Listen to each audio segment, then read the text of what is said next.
Hey guys, tonight we're going back to a time when the air was thick with coal smoke, the streets were packed with people, and the idea of indoor plumbing was basically science fiction.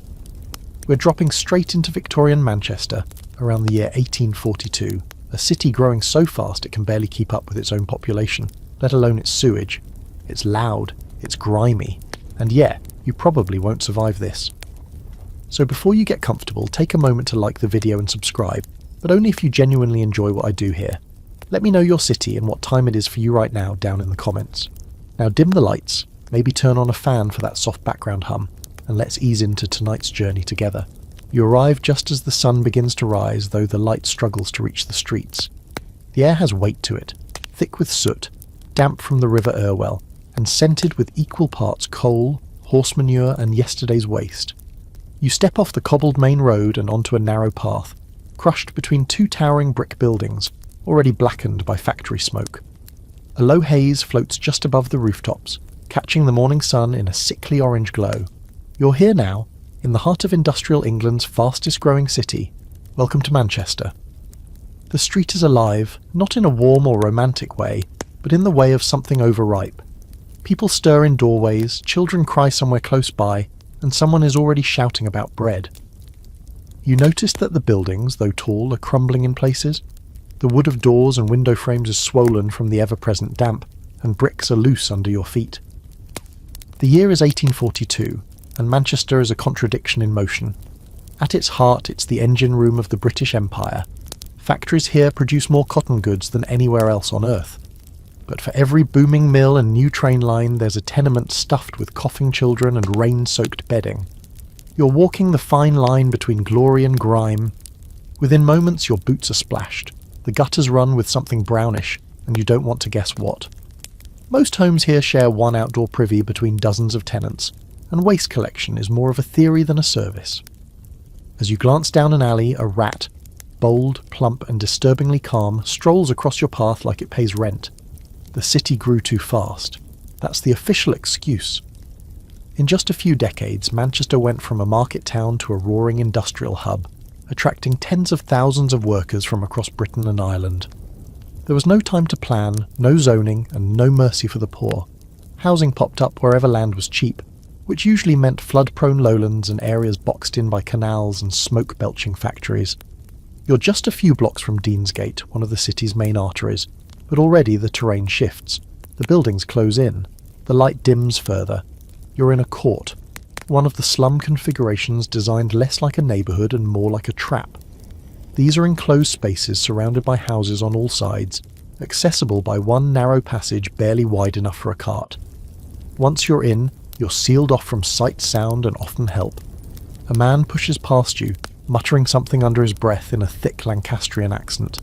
His boots are cracked, his coat patched. A young girl with straw-coloured hair holds onto his coattails, barefoot despite the October chill. She stares at you briefly, her face pale, lips bluish, before they disappear down a set of steps leading to a basement room. You didn't realise until now that people actually live down there. Basement dwellings, or cellars, were some of the worst accommodations Manchester had to offer, and they were common. Damp year-round, with poor ventilation and no sunlight, these homes bred disease and despair in equal measure. The mortality rate in Manchester's working-class districts hovered dangerously close to the level of an active war zone. In some neighbourhoods, more than 50% of children died before the age of 5. Let that sit for a second. You hear a sudden cough, deep and rattling from an upper window. The woman leans out and spits into the gutter, barely missing a scurrying dog below. Phlegm, unfortunately, is just part of the soundtrack here. Tuberculosis is rampant. So is typhus. Cholera? Oh, absolutely. It's the disease buffet. And with no organised sanitation and shared water pumps located suspiciously close to cesspits, outbreaks are just part of the rhythm of life. Despite all this, people live here. They work. They laugh sometimes. They even fall in love somehow. In the middle of this constant pressure cooker, there's an incredible grit. You'll come to notice that Manchester's poorest citizens aren't passive victims of their conditions. They adapt, resist, and find community where they can. Still, it's hard to romanticise, especially when a wagon clatters by loaded with coal and a body. Yeah, that's not a metaphor. The man at the front has a black cloth draped over his face, and the load beneath the tarp isn't moving. Death in Victorian slums wasn't just common, it was visible, constant, and often anonymous. Many couldn't afford burials.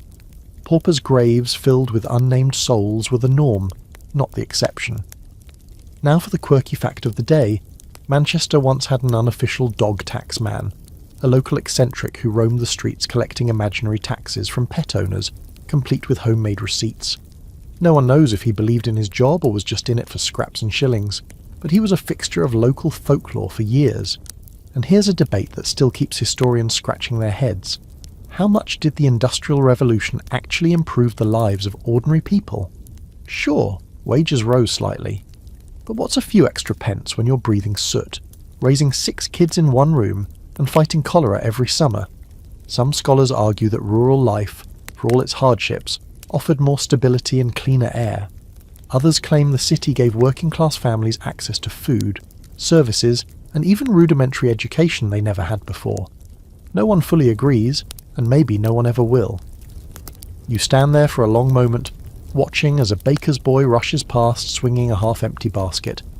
The sounds of a mill starting up begin to rise in the distance, an industrial hum that builds into a full-throated mechanical roar, and behind it all the city breathes, a deep, ragged breath, like a giant who hasn't slept in years. This is where you'll be staying for a while. Don't worry, you'll get used to the smell. You take your first real steps into the slum proper, leaving behind even the faint odour of the main street. The moment you pass under the low archway into one of the courts, the world seems to change. The air grows heavier, staler. Sounds become more immediate, like they're echoing off the close-set walls of a deep canyon. You've entered a place where the sun barely reaches and the city barely remembers. The ground beneath your feet is a mess of slick cobblestones, unevenly laid decades ago and long since warped by weather, waste, and use. It's early, but the place is already wide awake. A woman is yelling at her children from a doorway, half in fury, half in fatigue. Her voice bounces off the bricks and through you like a thrown stone. Laundry lines stretch overhead, weighed down by shirts and underclothes still dripping from last night's wash. You're hit with the sharp, sour scent of lye mixed with something far less specific, something the polite folks would call effluence. On either side, the buildings lean in, not dramatically, but enough to notice. These were thrown up in a hurry during the early waves of the industrial boom. 2-room cottages, back-to-back houses, crammed together with barely an alley between. Some are already crumbling, roofs patchy with slate, chimneys askew. The cracks along the walls don't just look unsafe, they are unsafe. Collapses happened. Not frequently, but not rarely either. A child darts past you without warning, barefoot with a slice of bread clenched in one grubby hand. Her clothes are basically rags. Her feet slap the cobbles as she disappears around a corner laughing. Another kid follows, then another. You realise with a start that there are more children here than adults. Kids on steps, in windows, tucked into doorways. Some look like they're playing, others just sit still and stare. The noise is incredible. It's not the roar of the factories, though you can still hear that in the distance, but the clatter of many lives packed tightly into a space that can barely contain them. Voices argue, laugh, shout. Metal clinks. Somewhere, someone is playing a fiddle wildly out of tune. Above it all, the slow, wet slap of a woman scrubbing something against a washboard. It's chaotic, but not hostile, just loud. You pass a narrow alley branching off from the court, barely wide enough for one person. It smells worse in there, and you hear the slow dribble of something leaking. Maybe from a privy, maybe from a rain barrel, maybe from somewhere much worse. You wisely choose not to investigate. Near a small pile of broken crates, you find an older man sitting on a stool that looks like it's held together with prayer and hope. He's smoking a clay pipe and staring into space like it owes him money. His face is a roadmap of creases, his hands too large for his arms, scarred and blistered from years in the mills or the brickyards or both. He nods at you but doesn't speak. He doesn't have to. His face tells the whole story. You get the distinct impression that nobody here is really alone, even if they're by themselves. The slum is a web. Families, neighbours, landlords, debt collectors, street vendors, and the occasional rat, all tangled together in a tight mesh of survival. You pass a window propped open with a spoon, and see a mother rocking a baby with one foot while kneading dough with both hands. Next door, someone has strung a broken umbrella over their window to block the rain that never seems to stop. Victorian Manchester didn't build these slums, it became them. The flood of workers into the city meant every available space was taken and then subdivided. One house meant for a family of 4 now holds 20 people. Cellars become bedrooms, sheds become kitchens, attics, if you're lucky, are slightly less damp. There's a weird kind of rhythm to it.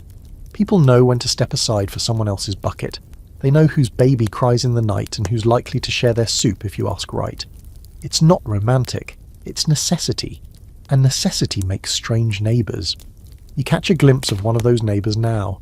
A man hauling a makeshift cart filled with bones, rags, and what you hope are discarded animal parts. He's one of the city's many scavengers, earning a few pence a day collecting and selling scraps to dealers who'll turn them into glue, paper or soap. His cart squeaks and rattles as he pulls it past a group of children who stop to watch, with the solemn fascination only kids can manage. Above you a sign swings crookedly from a rusted bracket. Smith's Yard, no loitering.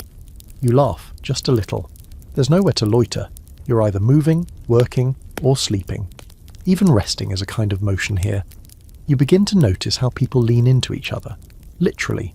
The walls, the door frames, each other's backs. Anything to rest without fully stopping. Now comes a curious moment. As you pass a doorway half covered with a blanket, you hear singing. A woman's voice, soft and breathy, singing a lullaby in Irish. It's almost too quiet to catch, but it stops you in your tracks. For all the grime and chaos around you, it's suddenly the most human sound you've heard all morning. This was one of the overlooked truths of the time. Manchester was a city of immigrants.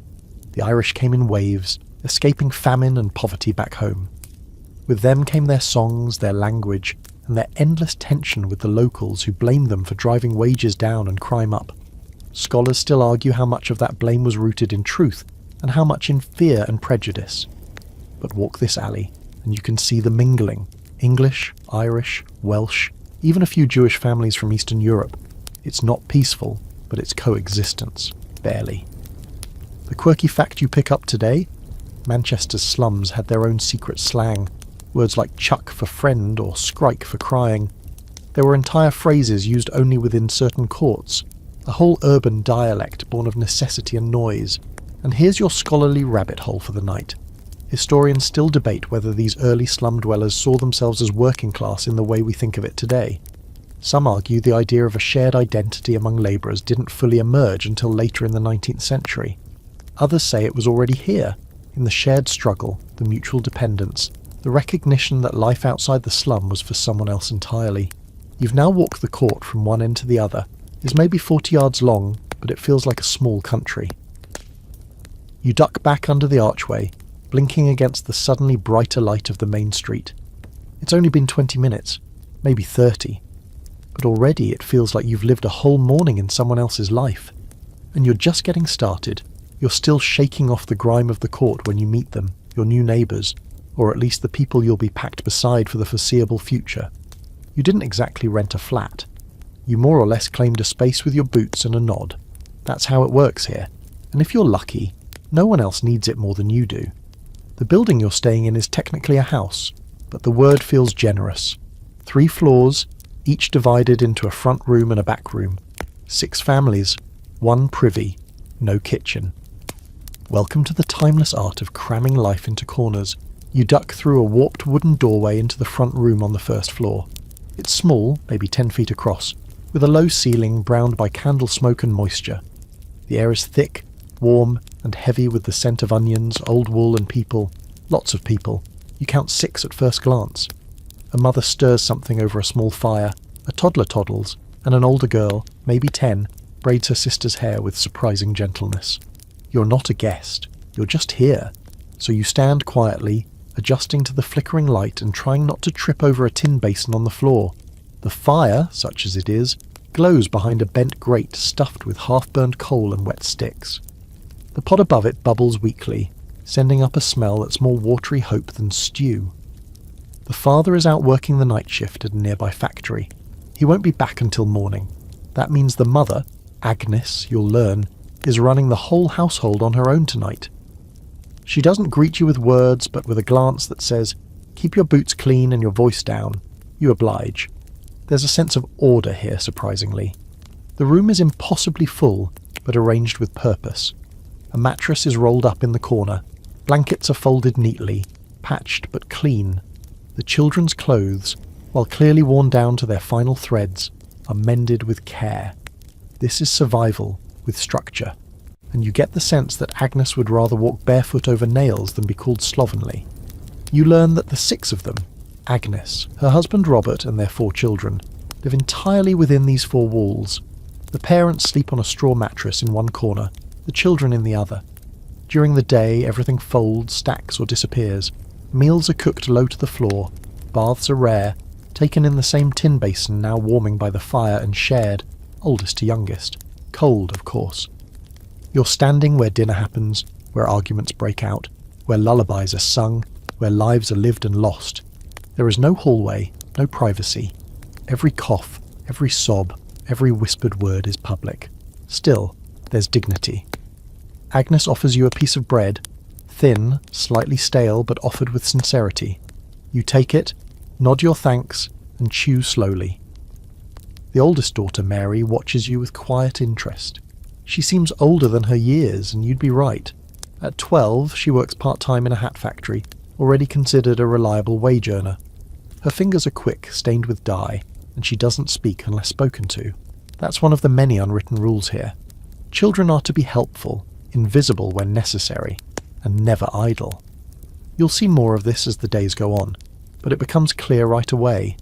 The line between childhood and adulthood is paper-thin in the slums. Mary's already on the adult side. Her younger sister Nellie won't be far behind. A thump sounds above. Someone stomping. Probably the lodger upstairs, a man who works at the same mill as Robert. He comes home drunk more often than not, but he pays a penny a night for floor space, which keeps the landlord off everyone's backs. The walls here are paper-thin. Every movement, every muttered curse, every slosh of chamber pot gets shared, whether you like it or not. And let's talk about that pot. It's in the corner, behind a stained sheet strung up as a sort of modesty curtain. During the night, nobody braves the outside privy unless they absolutely have to, not with rats and strangers lurking in the dark. So the chamber pot fills. In the morning, someone, often Mary, empties it into the gutter or the nearest cesspool. That's daily life. Waste disposal by hand. The family's rent is 5 shillings a week, which is extortionate for a space this size. But with demands so high and laws so lax, landlords can charge what they like. They rarely see their tenants. Collections are made by men with sour faces and big fists, knocking on doors and threatening eviction for a shilling missed. Some tenants take in even more lodgers to make ends meet, splitting already cramped rooms with strangers just to scrape together the fee. Here's the strange fringe fact of the night. In some of these tenements, especially in the worst ones, landlords actually rented sleeping shifts. You didn't rent a room, you rented a spot for a few hours. Day shift workers slept during the night shift's work hours and vice versa. A literal warm body economy. You paid to lie down in someone else's warmth. You notice a family portrait drawn in charcoal on the wall. Just stick figures, but clearly done by one of the children. Someone's tried to rub it out, maybe ashamed of the scrawls, but it's still there. A tiny act of claiming space. A whisper. We live here too. The debate historians can't quite settle. Whether families like this one had more stability in slum housing than in the rural shacks they left behind. Urban poverty was brutal, but predictable. You could sometimes find work, scrape together rent, band together. Rural life was slower, but less forgiving in its own way. A bad harvest could mean total ruin. Cities offered a cruel kind of consistency. Back in the room, Nellie lets out a laugh. It's small but bright, and for a moment the entire place feels softer. Agnes doesn't smile, but her voice gentles as she tells her daughter to finish her bread and leave you alone. The youngest boy, Sam, is asleep already, curled up against the wall, a thumb in his mouth and a sock over his hand for warmth. You sit on a crate in the corner, the fire throwing flickers of gold across the soot-stained ceiling. This is where the night settles, not in silence, but in a gradual quieting. The voice is lower, the shadows lengthen, the breathing deepens. For now, this is home. Cramped, loud, exhausting, but shared, and somehow still human. Tomorrow you'll follow Mary to work. But tonight, you sleep where you sit. Your back against the wall, head tilting forward, listening to the city breathe through thin wooden boards. Morning doesn't arrive so much as it creeps in, grey, reluctant and damp.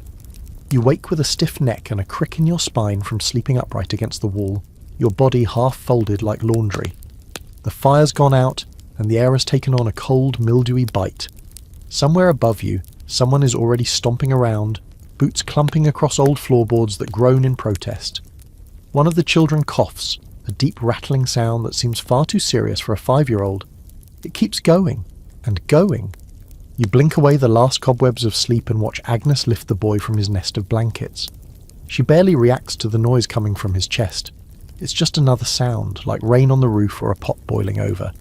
He's wrapped tighter in a shawl, then set near the fire as she starts working to relight it. A flint sparks. The first crackle of flame is coaxed from damp kindling. Smoke curls up and out through the crooked chimney. The day begins. You're stepping outside again, and the air smells faintly of coal dust and something worse.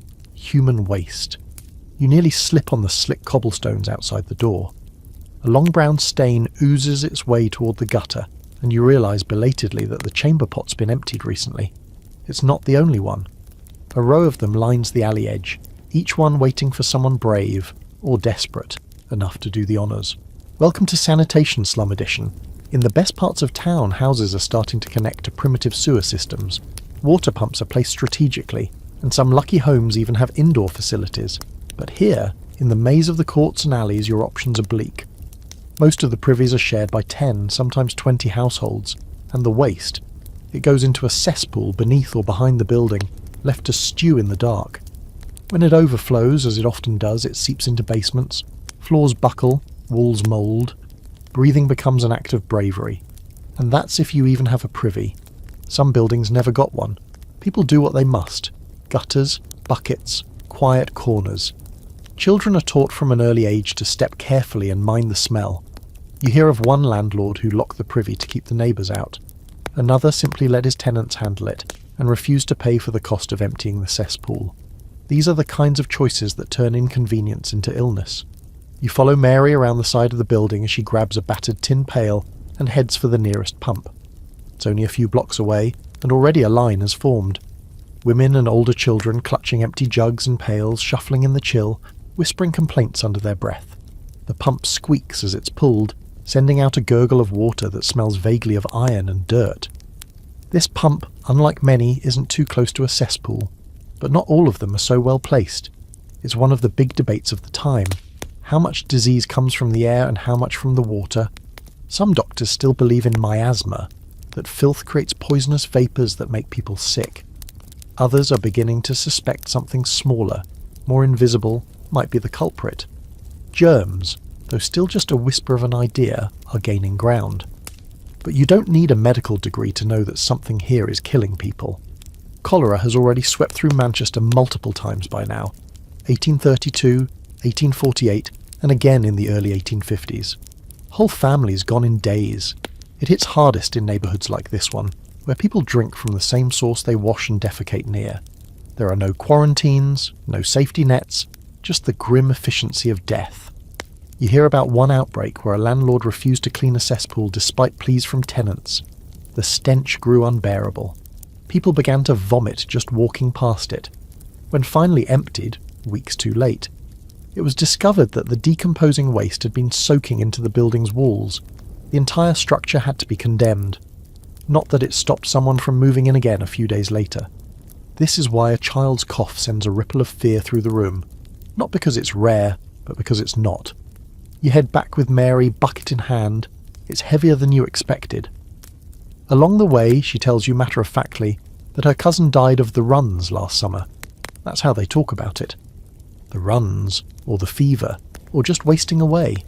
You don't hear words like dysentery or typhoid, not because they don't exist, but because names don't matter when the result is always the same. Here's a quirky fact for you. Manchester's night soil, yes, that's exactly what you think it is, was sometimes sold to farmers outside the city. Carted out in the dead of night, it was euphemistically called London's gold, despite originating up north. A whole grimy economy revolved around what people flushed. or didn't. Back at the house, Agnes takes the water and begins scrubbing clothes in the same basin that later serves as the bathtub. The soap is harsh, made from animal fat and lye, and it stings your nose even from a few feet away. She beats the clothes against a flat stone, humming softly under her breath, the tune barely rising above the rhythm of her work. She's not doing laundry because it's laundry day. She's doing it because the kids have lice again. You watch as she boils water on the fire, then pours it over their bedding.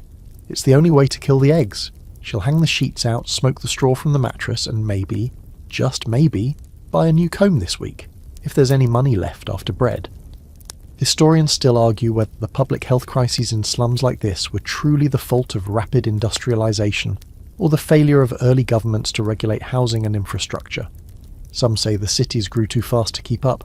Others point out that reforms weren't even attempted until the upper classes began catching cholera too. Suddenly, sanitation wasn't just a poor problem. Either way, people like Agnes didn't have time to debate it. They cleaned what they could, when they could, and prayed for dry weather. Rain made everything worse. The courtyards flooded, the gutters overflowed, and the stink climbed the walls like ivy. You notice now, as the day crawls forward, just how damp the city is. The walls sweat, the windows fog. Your skin feels constantly clammy, like it never dries. Even indoors, there's a smell of slow rot. It's in the floorboards, the plaster, the bedsheets. You imagine this is what it would be like to live inside a lung, wet, noisy, and always a breath away from collapse. Outside, someone shouts, and you see a crowd forming near the edge of the court. A child's fallen in the gutter. No one panics. 2 boys help her out. She's crying, soaked to the waist, but not injured. Agnes clicks her tongue. It's the 3rd this week, she mutters. Same spot. And then goes back to scrubbing. It's not shock, it's maintenance. You're up before the sun, and so is Mary. You'd think, being a child, she'd sleep in whenever possible, but no. Her eyes snap open the moment she hears the rooster crow 3 courts over. No one owns a clock here, of course, but there's a rhythm to the neighbourhood, and Mary's learned to read it like music. The soft footsteps overhead. That's the bricklayer leaving for the early shift. The coal cart rumbling down the alley. That's your 5-minute warning. Time to move. She dresses quickly and quietly, pulling on a threadbare dress, a shawl full of holes, and boots stuffed with paper to cover the places where the soles have worn through. You see her rub the crust from her eyes and tie her hair back with a bit of string. Then she looks at you with the sort of expression that says, "Well, come on then," and you realise you're going with her. The air outside is sharper than before, with a bite that gets through even your thickest layer. Everything is still damp. The cobbles glisten with whatever filth settled during the night. The sky's the colour of wet ash, and fog curls low against the buildings. The city is waking up, but slowly, like it resents having to do so at all. You pass rows of identical houses, narrow, brick, soot-stained. Some doors hang open, revealing rooms no larger than cupboards. Others are shut tight, with fabric wedged in the cracks to keep out the cold. You smell smoke, onions frying, and something distinctly chemical. Manchester is a stew of scents, and half of them shouldn't be inhaled for long. Mary walks quickly. She knows the route too well. She's been doing this for nearly a year now, ever since her family needed the extra coins to stay afloat. She's one of thousands. Child labour isn't the exception, it's the norm. Children as young as 5 work here, not because they want to, but because not working is a luxury only the rich can afford. You reach the mill as the factory bell rings out, a long, low groan of a sound that echoes through the fog like a threat. You're standing before a towering brick structure, 4 stories tall, with rows of black windows like dead eyes. Smoke churns from tall chimneys above, billowing into the grey sky until the whole horizon looks bruised. The mill looms. You follow Mary inside, ducking under the arm of a foreman who barely looks at her. He knows her, knows she's never late, that she works fast and doesn't complain unless it's something serious, like a missing finger. The noise hits you like a fist. It's constant, deafening. Machines clatter and snap, belts spin, gears grind. You feel it in your teeth, in the soles of your feet. Conversations are impossible. People communicate with hand gestures, nods, and practice stares. Mary moves through it all like a dancer who's memorised every step. She takes her place at a spinning frame, one of dozens lined in perfect, miserable rows. Her job? to clean and thread broken strands of cotton as they snap. She has to move fast. If she's too slow, the machine jams. Or worse, someone loses a hand. Children are often chosen for this task because their small fingers can fit into spaces adults can't reach. Efficiency through endangerment. You stand near the wall, trying to stay out of the way, though no one would notice if you vanished. The workers are ghosts already, cloaked in lint, their faces pale, mouths set in tight, exhausted lines. You see one boy, maybe 8, coughing uncontrollably. No one flinches. He keeps working. The cough is normal. Everyone here breathes the same choking air day in, day out. This cotton dust, called fly, fills the lungs. There's a name for it, of course. Byssinosis, mill fever, brown lung. It starts with a tickle, moves to a cough, and ends in slow suffocation. But that's later. For now, Mary threads cotton with nimble fingers, pulling and twisting with the speed of someone who knows that slowing down might cost her more than a wage. You learn that a typical shift runs 12 hours, 6 days a week, with 2 short breaks. Lunch is whatever you can bring. Bread, maybe a bit of cold porridge. There's no cafeteria, no break room, just a corner, a wall, and a minute to chew before the machines roar back to life. You glance around at the adults. Many are women. Their faces are hollow, lined with dirt and fatigue. One adjusts a headscarf over hair that's been thinned by years of exposure to chemicals. Another has lost part of her ear. Caught in the spinning jenny months ago. There was no compensation. She just came back to work with a bandage and the knowledge that next time she should lean further away. The foreman circles the room like a hawk, his boots echoing on the stone floor. He carries a cane, not for walking. It's a reminder. You see a girl near the back start to doze off just for a second. The cane slaps down on a nearby table and she jumps. No words are exchanged, just fear. Now for your strange fact of the day, some factory owners actually installed ventilation systems, not for the workers' health, but to reduce the chance of fires. Cotton dust is incredibly flammable. One stray spark and the whole building can go up like dry straw. A few enlightened mill owners thought it was wise to keep the air clean enough that their machines didn't burn down. Worker safety was just a lucky byproduct. And here's a historical debate still swirling. Did the Industrial Revolution liberate working-class women and children by offering them wages and a role in society? Or did it trap them in brutal cycles of exhaustion and early death? Some argue it was a step toward empowerment. Wages meant choices, however limited. Others say the factories were just new cages, this time made of brick and coal dust. You check back on Mary. She's still working. She hasn't stopped once. Her fingers blur as she knots broken threads and feeds cotton into the humming machines. A small blister on her thumb pops, and she doesn't even wince. This is just another day. Hours pass. The light outside dims again. You lose all sense of time. Everything is grey, clattering, endless. Finally a whistle blows. Machines power down one by one like giants falling asleep.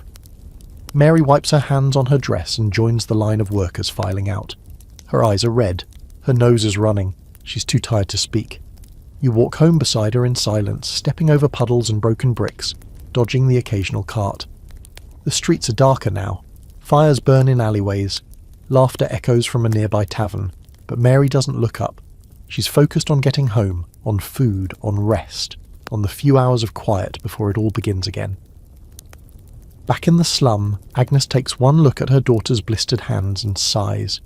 She gently dabs them with a bit of vinegar and wraps them in cloth torn from an old pillowcase. No complaints, no pity, just care. This is the rhythm of work in Victorian Manchester, and tomorrow it will happen again. You wake to the sound of coughing, deep, guttural and far too close. It's coming from above, below, and beside you. A chorus of lungs playing a tune that no one wants to hear. The kind of cough that rattles windows. The kind of cough that gets ignored because if people started counting, they'd lose track. You open your eyes slowly. There's still no real light in the room. Just that bluish-grey haze that means morning is technically here, even if the sun is still shy about showing its face. Mary's already gone to the mill again. You missed her leaving. Her feet are quieter than they were yesterday. Or maybe you're just more tired now. You step outside into the alley and immediately wish you hadn't. The air tastes like dry smoke and wet ash, and your eyes start to sting. Everything's grey, and not in a poetic, foggy Victorian drama kind of way, more like the inside of a furnace that someone left open too long. Manchester's air is famous, but not for anything good.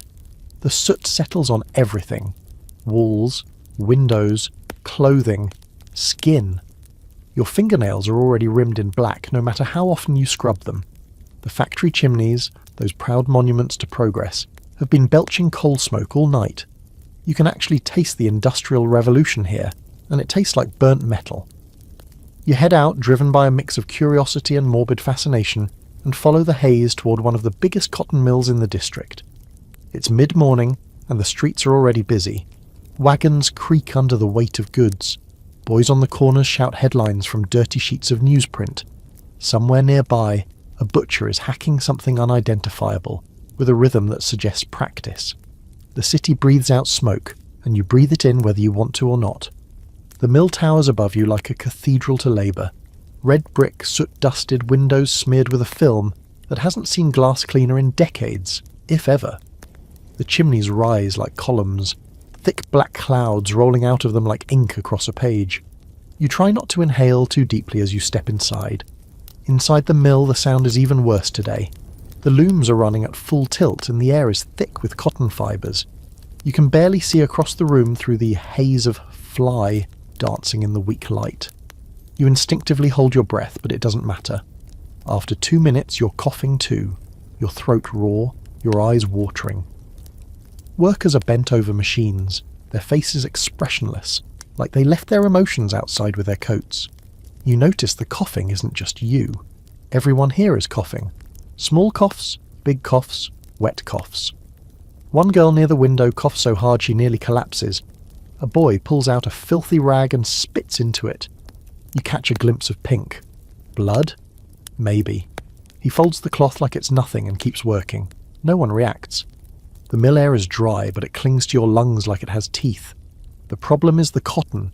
Endless clouds of dust stirred up by the machines, inhaled by every mouth and nose in the building. The lungs can't filter it fast enough. Over time, it hardens in the chest. Workers complain of tightness, dizziness, shortness of breath, but they keep working, because there's no other choice. And here's where you learn one of the less glamorous truths of Victorian industry. Factory owners knew. Oh, they knew the air was bad. They knew their workers got sick. But ventilation costs money, and open windows let in cold air which slows production. A few reformers, mostly doctors, started raising alarms in the 1830s and 1840s.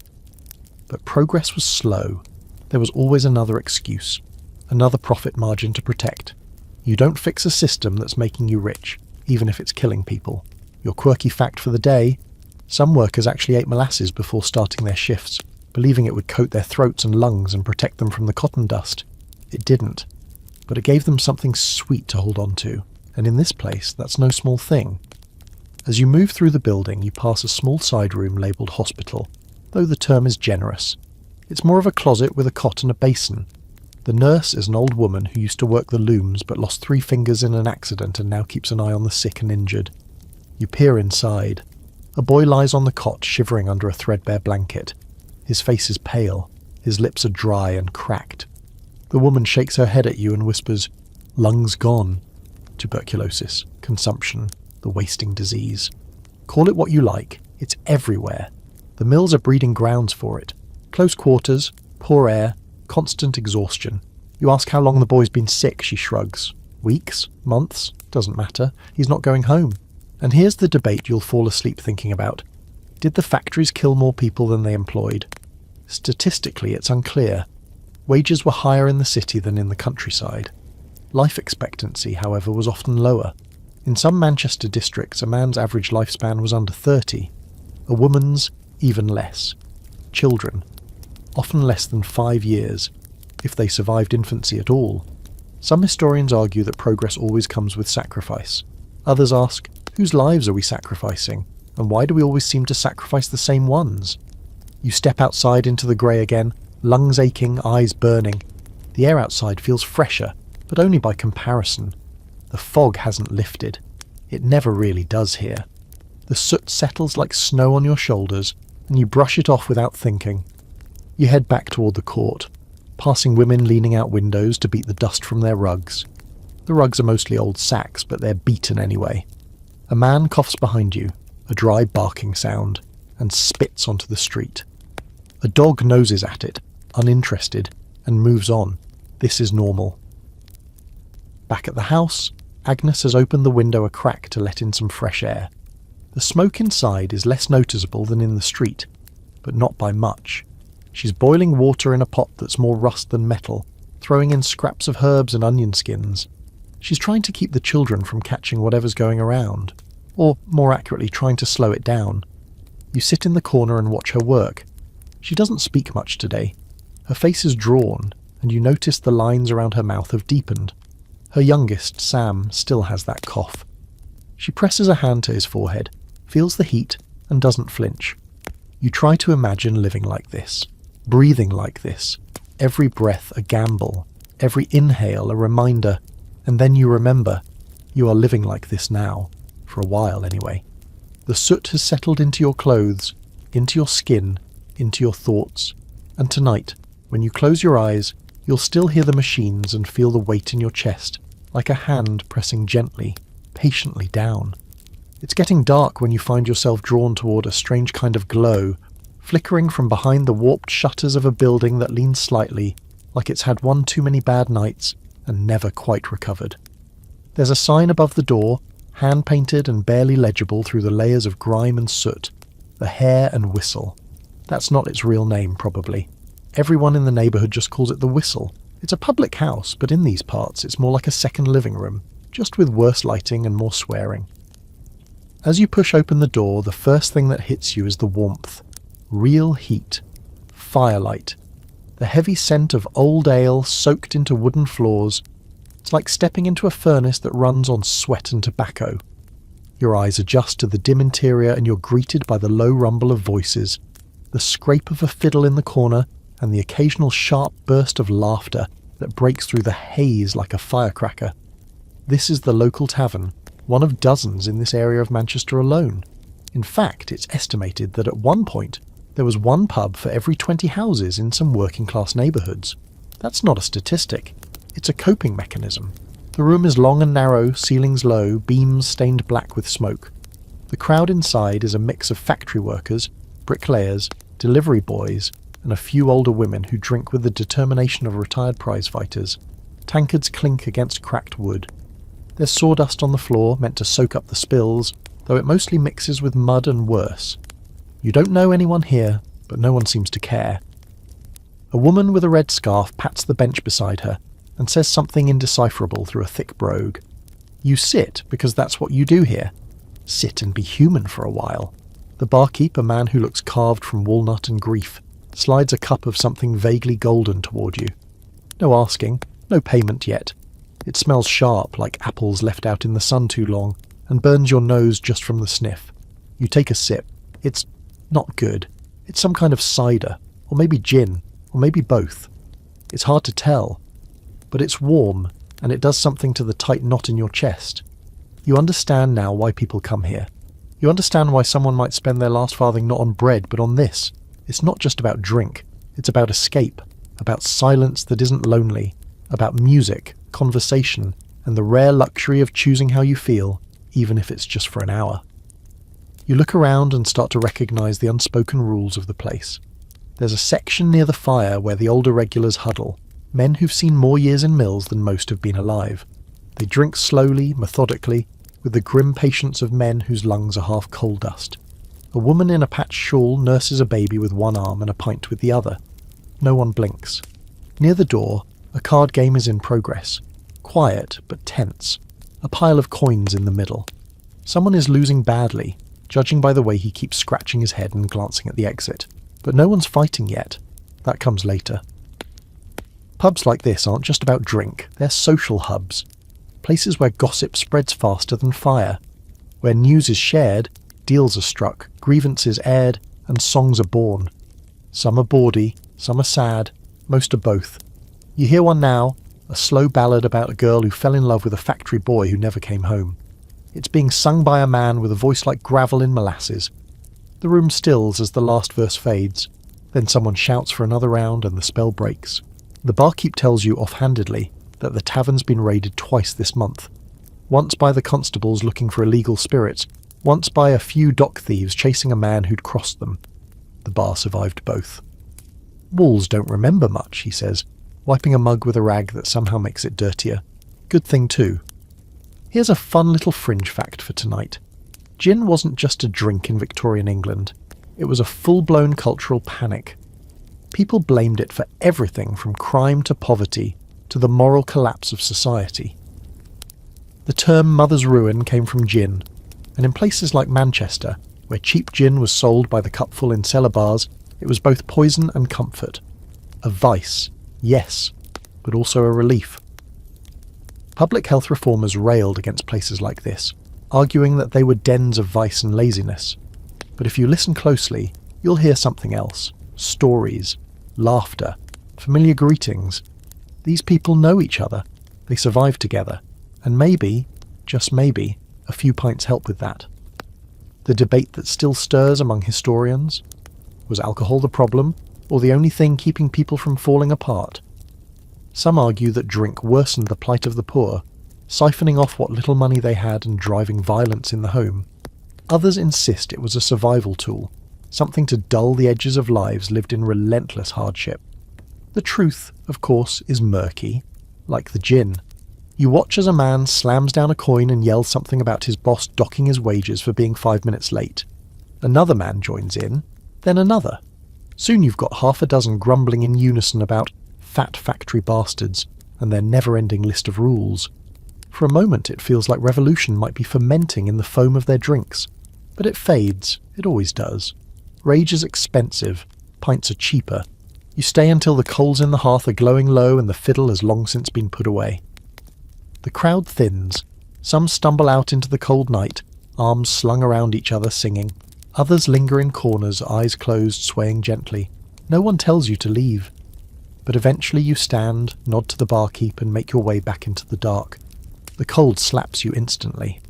The warmth of the pub is gone like a dream, and you're back in Manchester proper, wet, gaslit and unforgiving. The courts are quiet now. The city feels asleep, or something close to it. You crawl into your corner of the room, still warm from the bodies packed around you. Agnes doesn't ask where you've been. She can smell it on your breath. She just gives you a look, a tired one, and pulls her youngest child closer under the blankets. Sleep comes easier tonight despite the hard floor, or maybe because of it. You wake up with a taste in your mouth like old pennies and ash. Your head throbs, not from drinking, though that certainly didn't help, but from the sheer volume of everything. Noise, smoke, bodies, stories. Morning slips into the room like a trespasser, pale and sluggish. The light is a watery grey, and it drips through the cracked window pane as though apologising for being here. Outside, the slum is already in motion. You hear boots on cobblestones, the slosh of water being flung from a basin, the distant bark of a dog that always sounds on the edge of a nervous breakdown. You pull on your coat, which smells unmistakably of damp beer, smoke, and something vaguely medicinal, possibly gin. As you shuffle out the door, your boots squish faintly. You decide not to look down. Today you're tracing the scent trail of the cheapest, strongest drink available to the desperate and the broke. Gin. Not the sleek stuff you sip in a trendy bar garnished with cucumber and smugness. No, this is slum gin. Street gin. Unregulated, unlabelled, and sometimes bordering on toxic. The people here call it strip-you-naked juice, or blue ruin. If you're lucky, it just gives you a headache. If you're not, well, there are stories. You start your hunt by following the sound of hollow laughter and broken glass. It leads you around a corner, down a set of crumbling stone steps, and into a cellar bar so dim you wonder if sunlight ever dared to enter. It's barely noon, but already half a dozen people are hunched at the bar, each holding a glass of something that smells like floor polish and burnt sugar. The air is thick. No windows, no fire, just sweat and the slow evaporation of spirits that probably violate several natural laws. The bartender, a wiry man with one eye that doesn't quite face forward, gives you a toothless grin. "Morning, love," he croaks. "Come for your breakfast?" He laughs at his own joke, a dry wheeze that turns into a cough and then somehow keeps going. You nod because what else do you do, and he slaps a tin cup on the counter. The gin is cloudy, almost milky. It smells like it could power a small boat. You take a sip and it burns with the fury of 1,000 hangovers. There's a faint aftertaste of licorice and regret. It's not pleasant. But you understand. You understand why someone would drink this before noon, after a night shift, or instead of eating.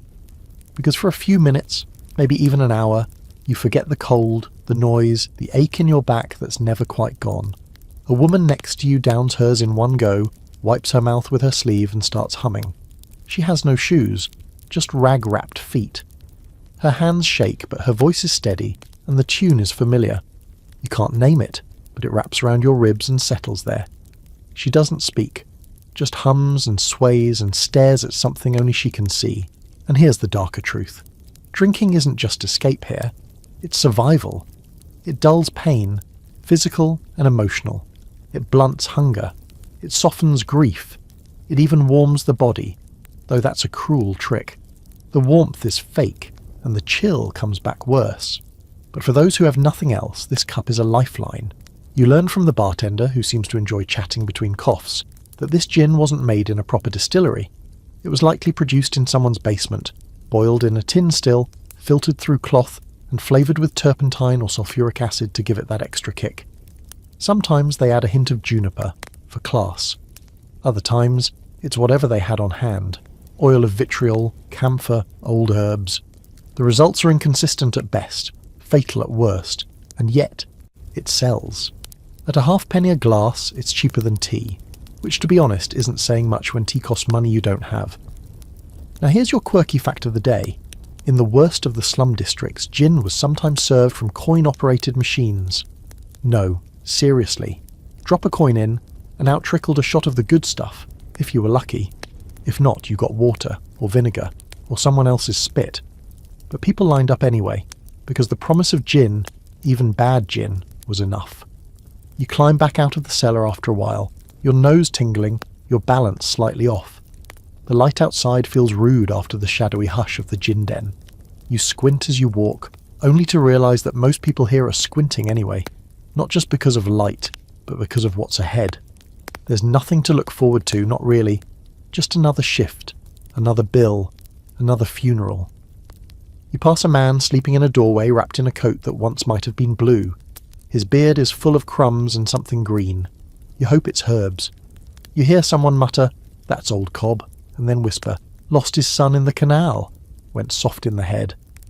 The speaker shrugs, drinks the gin with the flowers in it. You're not sure what that means, and you're not sure you want to.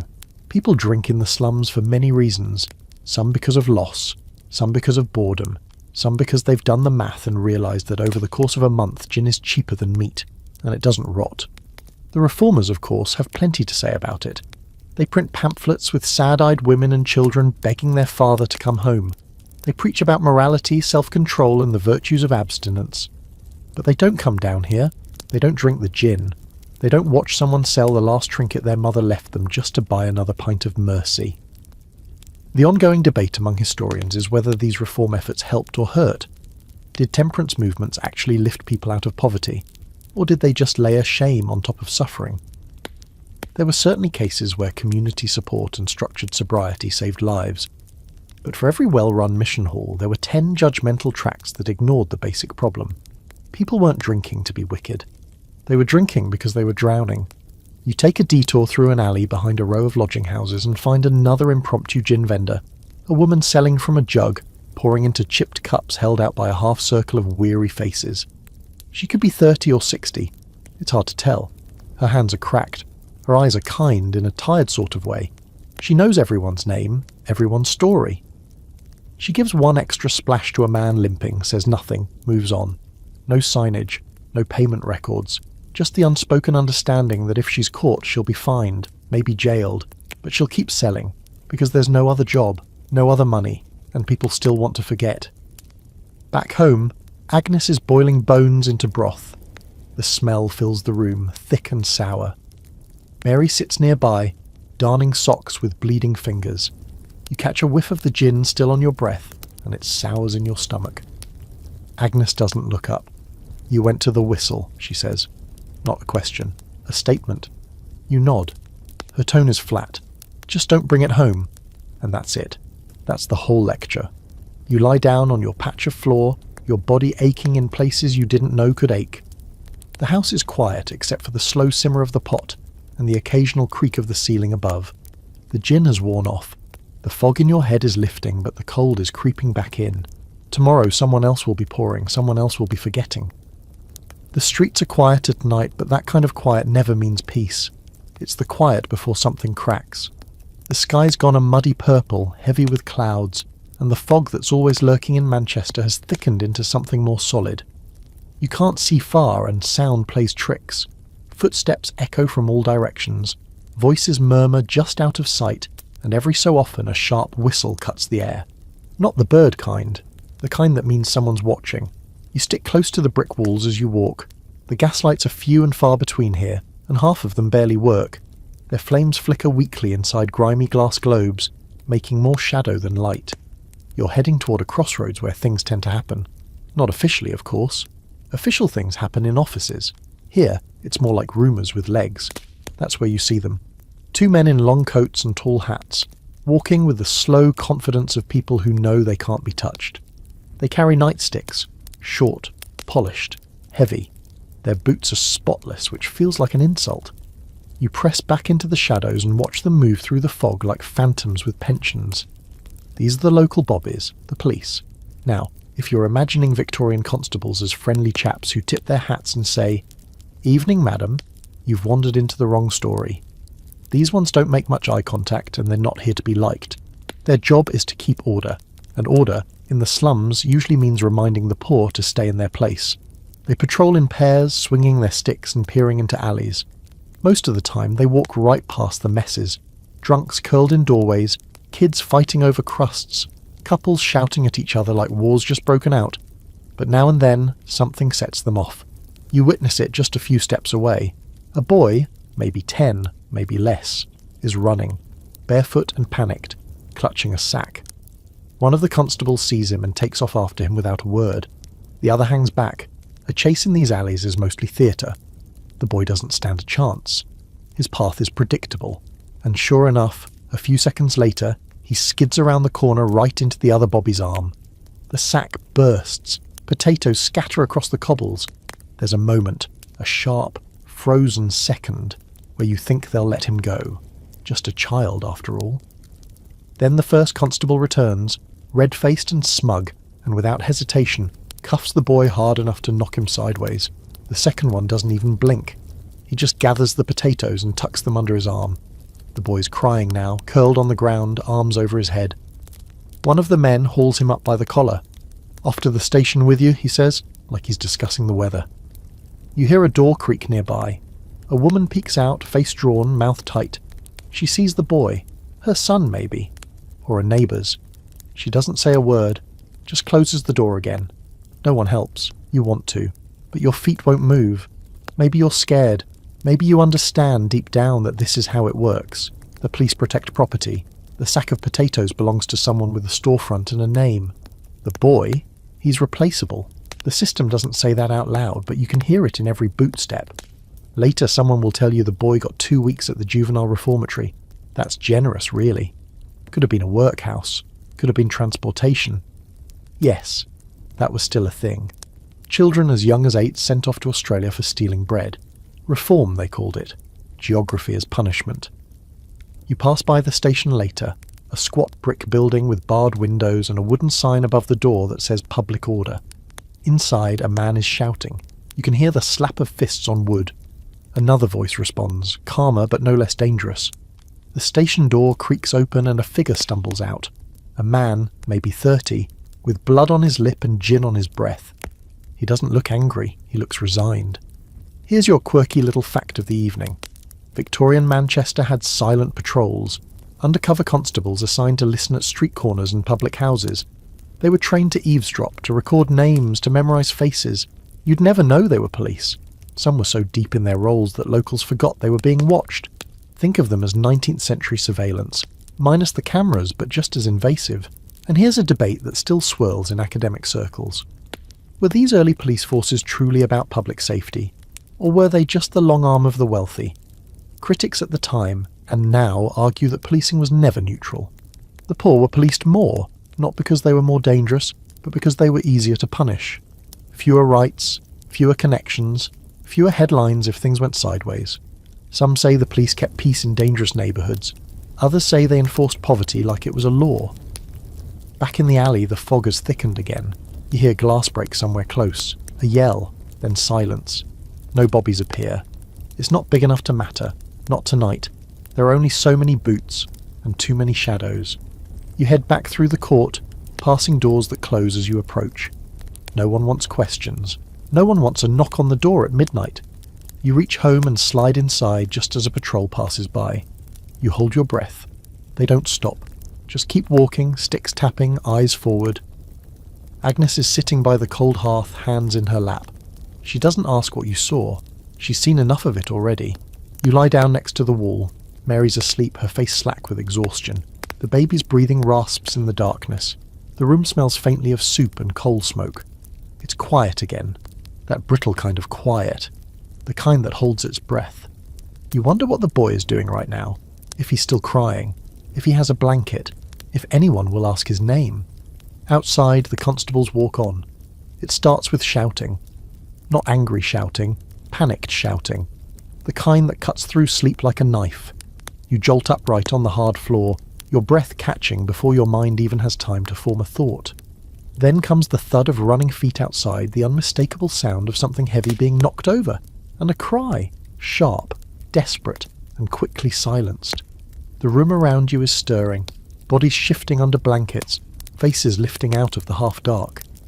Agnes is already at the window, pulling the thin curtain aside. Her face is unreadable. You crawl over and peer out with her.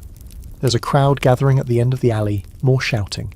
You recognise a few of the men, neighbours from the next court, workers from the foundry down by the river.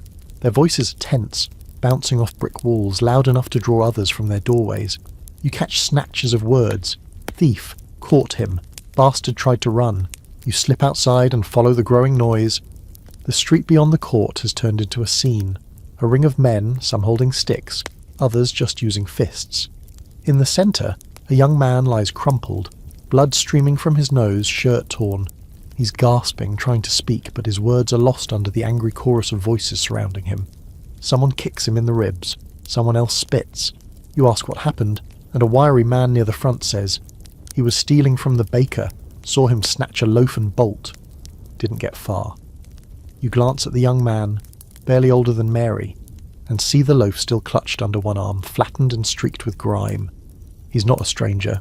He lives 2 streets over. His name's Jacob, and his father died in the cholera outbreak last year. His mother took in laundry until her hands swelled and cracked, and now she mostly sits in silence, staring at the fire. Jacob used to sweep at the tannery, but they let him go when his boots wore through and he slipped twice in 1 week. None of that seems to matter now. The crowd isn't police. This is a mob, but it's wearing the face of justice. You notice the shift, the way the tone has changed from outrage to sport. A few of the men are laughing, one has a bottle, cheering each punch like it's a prize fight. It isn't punishment anymore, it's entertainment. But then a shout pierces the chaos. "Leave off! He's had enough!" It's a woman's voice, loud, furious, and close to breaking. Jacob's mother pushes through the crowd, her arms trembling as she lifts her son's head from the ground. The men pull back slightly, muttering. One of them tosses the loaf toward her. It hits the cobbles and rolls into the gutter. Nobody helps her carry him home. You follow at a distance, the weight of what you just saw settling on your chest. That was justice in the slums.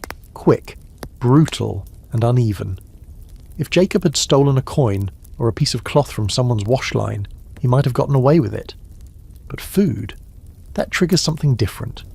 Maybe it's the idea that hunger is a weakness, and weakness threatens the already fragile order. Maybe it's that everyone's starving, and someone taking more than their share feels like betrayal. Later that morning, you wander through a market street where vendors shout half-heartedly behind their carts. Potatoes, bread, fish, if you can call it that. Most of it is already bruised or beginning to rot, but the prices are high anyway. Supplies down, wages are lower. The city's growing, but not evenly. People at the top are making fortunes. People down here are making stew from bones and peelings, and that's if they're lucky. A thin man with a cart of overripe apples swats away a child trying to grab one. The boy runs, laughing, more hungry than mischievous. No one chases him. This is a daily performance. Everyone plays their part. You stop by a group of women clustered around a soup kitchen line. What passes for charity in these parts? A few get bowls of thin broth. Others are turned away because the pot is already empty. You hear one woman say she's been sleeping in the stables with her 2 boys. Another lost her room after her husband vanished with the last of their rent. Drunk himself across town, she mutters. It hits you that theft here isn't about greed, it's about math. How many mouths do you feed? How many hours can you work? How far can a crust of bread stretch before something snaps? Here's your quirky fact for the day. Victorian Manchester once had bread riots. That's not hyperbole. Actual riots, sparked when prices spiked and the poor couldn't afford basic staples. In 1812 and again in the 1840s, mobs stormed bakeries, overturning carts, smashing windows and seizing loaves by the armful. Authorities responded with troops, sabres and gunfire, all over bread. And the scholarly debate? It circles around the concept of moral economy. Some historians argue that the working poor had a shared understanding of fairness, that basic food, even if not free, should at least be attainable. When that line was crossed, when bakers raised prices or merchants hoarded grain, the people felt justified in breaking laws that no longer protected them. Others say it's more chaos than principle. Starvation drives desperation, and desperation has no ethics. You walk back through the alleys, passing the corner where Jacob was beaten. There's no blood now, just the smear of it, thinned by the morning mist, a reddish ghost on the stone. The city has already moved on. Back home, the children are quiet. Sam is curled in Agnes's lap, too tired even to cry. Mary's fingers are wrapped in cloth, blistered from working the looms again. She tells you she saw the whole thing on her way to work. Her voice is flat, her eyes are dull. He's lucky, she says. At least they didn't string him up like they did that boy in Salford. You blink. They didn't really do that, did they? She shrugs. Maybe. People talk. And that's the thing. Truth here is always wrapped in rumour. You never know what really happened, only what someone saw or heard or said. Sometimes that's worse. As evening settles in, Agnes drops a piece of stale bread into the soup pot, stirring it like it might come back to life. No one mentions Jacob again. No one needs to. His story's written into every cracked wall and empty cupboard in this place. You fall asleep with the sound of Mary coughing and the faint hum of a street preacher shouting in the distance, his voice carried on the damp wind. Repent and you shall be fed. He doesn't say when. The next morning there's a knock at the door. Not the sharp rap of a constable or the limp knock of a landlord, but a polite, measured tap like someone asking to borrow sugar they don't actually need. Agnes pauses with her hands in a basin of cloudy water and tilts her head. You all go still. The air tightens. Then, with a sigh, she dries her hands and opens the door just a crack. A woman stands there in fine boots and a bonnet too clean for this neighbourhood. Her cheeks are rosy, her gloves spotless, and she holds a notebook like a sword. She smells faintly of lavender and disapproval. "Good morning," she chirps, all syrup and teeth. "I'm with the Manchester Benevolent Ladies Association. We're surveying homes in the district and distributing assistance where most needed." Agnes doesn't respond. She just opens the door wider and steps aside. You're not sure whether it's an invitation or a dare. Either way, the woman enters, her boots clipping across the damp floor as her eyes scan everything like she's taking inventory. The pile of blankets, the empty fireplace, the cracked wash basin, the children still huddled together on the floor. Her nose twitches slightly. "I see," she murmurs, scribbling furiously. "And how many reside here?" 6, Agnes replies flatly. "Father employed?" "At the mill." "Children working?" 2 girls, 1 part-time, Mary's at the looms, another scribble. The visitor doesn't sit, though there's nowhere to sit anyway. She opens a small canvas bag and pulls out a wrapped parcel. "We've brought soap," she says, as though she's just handed over gold bars, and a tract. She hands over a folded pamphlet titled Temperance, the first step to salvation, in ornate lettering. Underneath, a blurry drawing of a sad-eyed mother holding a baby beside an empty gin bottle. Agnes accepts both wordlessly. "I'd be happy to come back with more supplies," the woman adds, still standing near the doorway, notebook clutched to her chest like a shield. but only if there's a clear commitment to improvement. The association believes in helping those who help themselves. Agnes finally looks her in the eye. Soap don't feed the children. The visitor falters, just for a second. Then she smiles again, tight, businesslike, and steps back toward the door. Well, she says, cleanliness is next to godliness. And just like that, she's gone, her boots clicking away down the alley like punctuation. You turn to Agnes, waiting for her to say something. She doesn't. She just tosses the tract on the hearth and opens the parcel of soap, which smells strong enough to knock out a small ox. At least it's hard, she mutters. Might last a week. That's charity in the slums, a lecture wrapped in lavender. It's not all bad.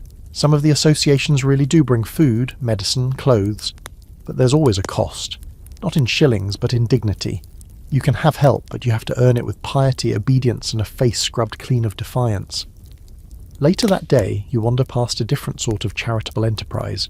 The local mission house, a large brick building with peeling white paint and windows too high to peer into. Inside, they offer meals, baths, prayers, and sermons, in that order, if you're lucky. You walk in with a few others, mostly men, some women, many children. The line forms fast, and you're herded into a large, cold room, where benches line the walls and the smell of overboiled vegetables hangs like fog. You're handed a bowl of soup, thin, pale, and lukewarm. It tastes of potatoes and compromise, but it's food. The woman beside you eats quickly, barely chewing, as though afraid someone might snatch the bowl back. Her son, barely 3, dunks bread into his and then licks the spoon like it's dessert. Before you've finished, the prayer begins. A tall man in a threadbare black coat climbs onto a crate and raises a hand. Brothers and sisters, he booms, we are gathered in grace, but grace is not free. You must turn from sin, from jinn, from sloth and idleness. The Lord helps those who help themselves. You glance around. Some bow their heads. Others just stare into their soup. A few have that far-off look, the one people wear when their body's here, but the rest of them has slipped out for a walk. The preacher continues, louder now. I've seen the drink take good men and turn them into beasts. I've seen women, mothers, ruin their homes with a single bottle. But there is another way. There is redemption. There's a call and response rhythm to it. He pauses, and a few in the crowd murmur back, Amen, or something like it. He speaks not just with fire, but with a script honed from repetition. You wonder how many sermons he's given, how many lives he thinks he's saved. After the speech, another tract is handed out, this one featuring a diagram of the human liver and a list of 10 steps to moral hygiene. You're ushered toward a washroom, where a basin of lukewarm water waits, 1 towel, no soap. A boy next to you splashes his face and mutters, better than nothing. You can't decide if he believes that. Here's your quirky little side note. Some mission halls offered tokens, wooden coins you could exchange for meals or clean clothing, but you had to earn them by attending Bible lessons or pledging sobriety. In some areas, these tokens became a kind of underground currency, traded for goods or favours. Faith, it turns out, was negotiable, and now a debate still echoing through scholarly circles. Were these philanthropic missions more about lifting people up or keeping them in line? Some argue the help was genuine, well-meaning attempts to fight the poverty the state refused to address. Others believe it was all about control. Feed the poor, but only if they behave. Clean them, but only if they pray. No agency, just conditional mercy. You head back out into the damp dusk, the soup warming your stomach, but not much else. You pass a woman scrubbing her doorstep with the new bar of soap from the association, her hands red and raw. A little girl helps her, humming the tune of a hymn you heard just minutes ago. You reach the house as the sun begins to disappear behind a wall of factory chimneys. Inside, Mary is sewing patches onto Sam's trousers. Agnes holds the tract from earlier in one hand and the bar of soap in the other. What's it say, you ask? She doesn't look up. Says the Lord don't like the smell of us. You sit beside her as the fire flickers low. Outside, the preacher's voice still echoes faintly through the alleys, bouncing off bricks and bones. Inside, there's silence again, the kind filled with unspoken thoughts. Agnes breaks it, finally, with a quiet question. Think we're dirty because we're poor, or poor because we're dirty? You don't have an answer. Neither does anyone else. It's Sunday, the only day of the week that doesn't begin with factory whistles or the hollow thud of boots on wet cobblestones. But don't be fooled. Sunday doesn't mean rest. Not here. The air is still cold, the room's still damp, and the stomach's still empty. The only real difference is the noise. Instead of looms and carts, it's the droning of hymns and the shuffle of church shoes across cracked stone streets. Agnes is already up, her fingers red from scrubbing Sam's only clean shirt in a tin basin filled with water that's gone cold before she even started. She's humming, just under her breath, something half forgotten and wordless. A lullaby, maybe. Or something her own mother used to sing while doing the same kind of work. There's a rhythm to it, a sound of weary peace. You and the children are headed to the local mission again. Not for soup this time, but for what they call Sunday improvement. It's part Sunday school, part lecture, part hygiene clinic, all stuffed into a single dim room behind the chapel. Children are required to attend, more or less. If they want to keep their names on the charity list, they sit, listen, recite, and wash. Always, always wash. You arrive just as the bell rings. The building smells like wet wool and lye soap. The girls are separated from the boys. Older children help the younger ones to find their places. Mary, still nursing blisters on her hands, takes Nellie's and gently pushes her toward a bench where a woman with a chalkboard is writing the word Grace in large block letters. The lessons begin. Today's theme is obedience. There's a scripture reading, slow, laboured, read aloud by a boy with a stammer and a trembling voice. Then come the questions. What is the reward for obedience? Why must we obey our parents, teachers and masters? The answers are memorised. They echo around the room like a chant. Then comes the hand-washing. The children are brought, two at a time, to the back of the hall where volunteers wait with pitchers of tepid water, bars of gritty soap and old towels. Mary goes first, her hands shaking slightly as the volunteer rubs them raw. "Mustn't let yourself get filthy," the woman says gently, but there's an edge to it. Cleanliness pleases God. You see her flinch when the soap hits a blister. Next is Nellie, who's too young to be careful. She splashes, misses the basin and ends up soaking her dress. The volunteer clucks disapprovingly. Unladylike. Nellie's lip trembles, but she doesn't cry. Back at the benches, there's a story time. A tale of a boy who stole a penny and ended up transported to Australia, where he lived among convicts and never saw his family again. It's a parable, of course, meant to scare the sin out of everyone. But the children don't react. They've heard worse. Probably seen worse too. You overhear two boys behind you whispering. One says his brother was caught with a button, just a button, and sent to the workhouse. "Didn't even want it," boy mutters. "Just picked it up." The session ends with a hymn, sung half-heartedly by dry throats and tired lungs. The words are about mercy, but the melody is funereal. It echoes in your ears long after the last note fades. After the children are dismissed, the adults are invited to stay for a temperance talk. Agnes is there now, along with a dozen others. The speaker is a short man with glasses and a booming voice, and he wastes no time. "Drink is the enemy of the poor," he begins. "Gin keeps you weak. Beer keeps you broke. And every penny spent at the tavern is a penny stolen from your own children's mouths." He paces the room like a man preaching fire. "I've seen men come to ruin," he says. "Watch them lose their jobs, their homes, their families, all because of drink. It begins with a taste, a sip, then a pint, then a fall, then the grave." There are murmurs of agreement. A few nods. One woman quietly leaves. Agnes doesn't react. She just stares at the floor, hands folded tightly in her lap. "And women," the speaker continues, "must be the conscience of the home. If your husband drinks, hide his boots. Pour the gin down the drain. Pray for him. Scold him. Save him." The silence after that sentence is thick and electric. You glance at Agnes. Her face hasn't moved. Now, here's your quirky fact of the day. One of the more aggressive temperance groups in Manchester once handed out porcelain pigs to children, tiny hollow piggy banks, with labels that read, "What father spends at the pub could feed a pig." The kids were told to save pennies in them and show their fathers. The results were mixed. Mostly it led to broken pigs and bruised feelings. But the sentiment stuck. The scholarly debate tonight, whether all this moral preaching actually helped the poor, or just made them feel worse. Some argue it offered structure, discipline, a sense of purpose. Others believe it added guilt to already impossible lives, demanding perfection in people who had no room left for mistakes. You walk home with the others. Mary is quiet. Nellie skips a little, splashing in puddles, humming the hymn from earlier like she's made peace with it.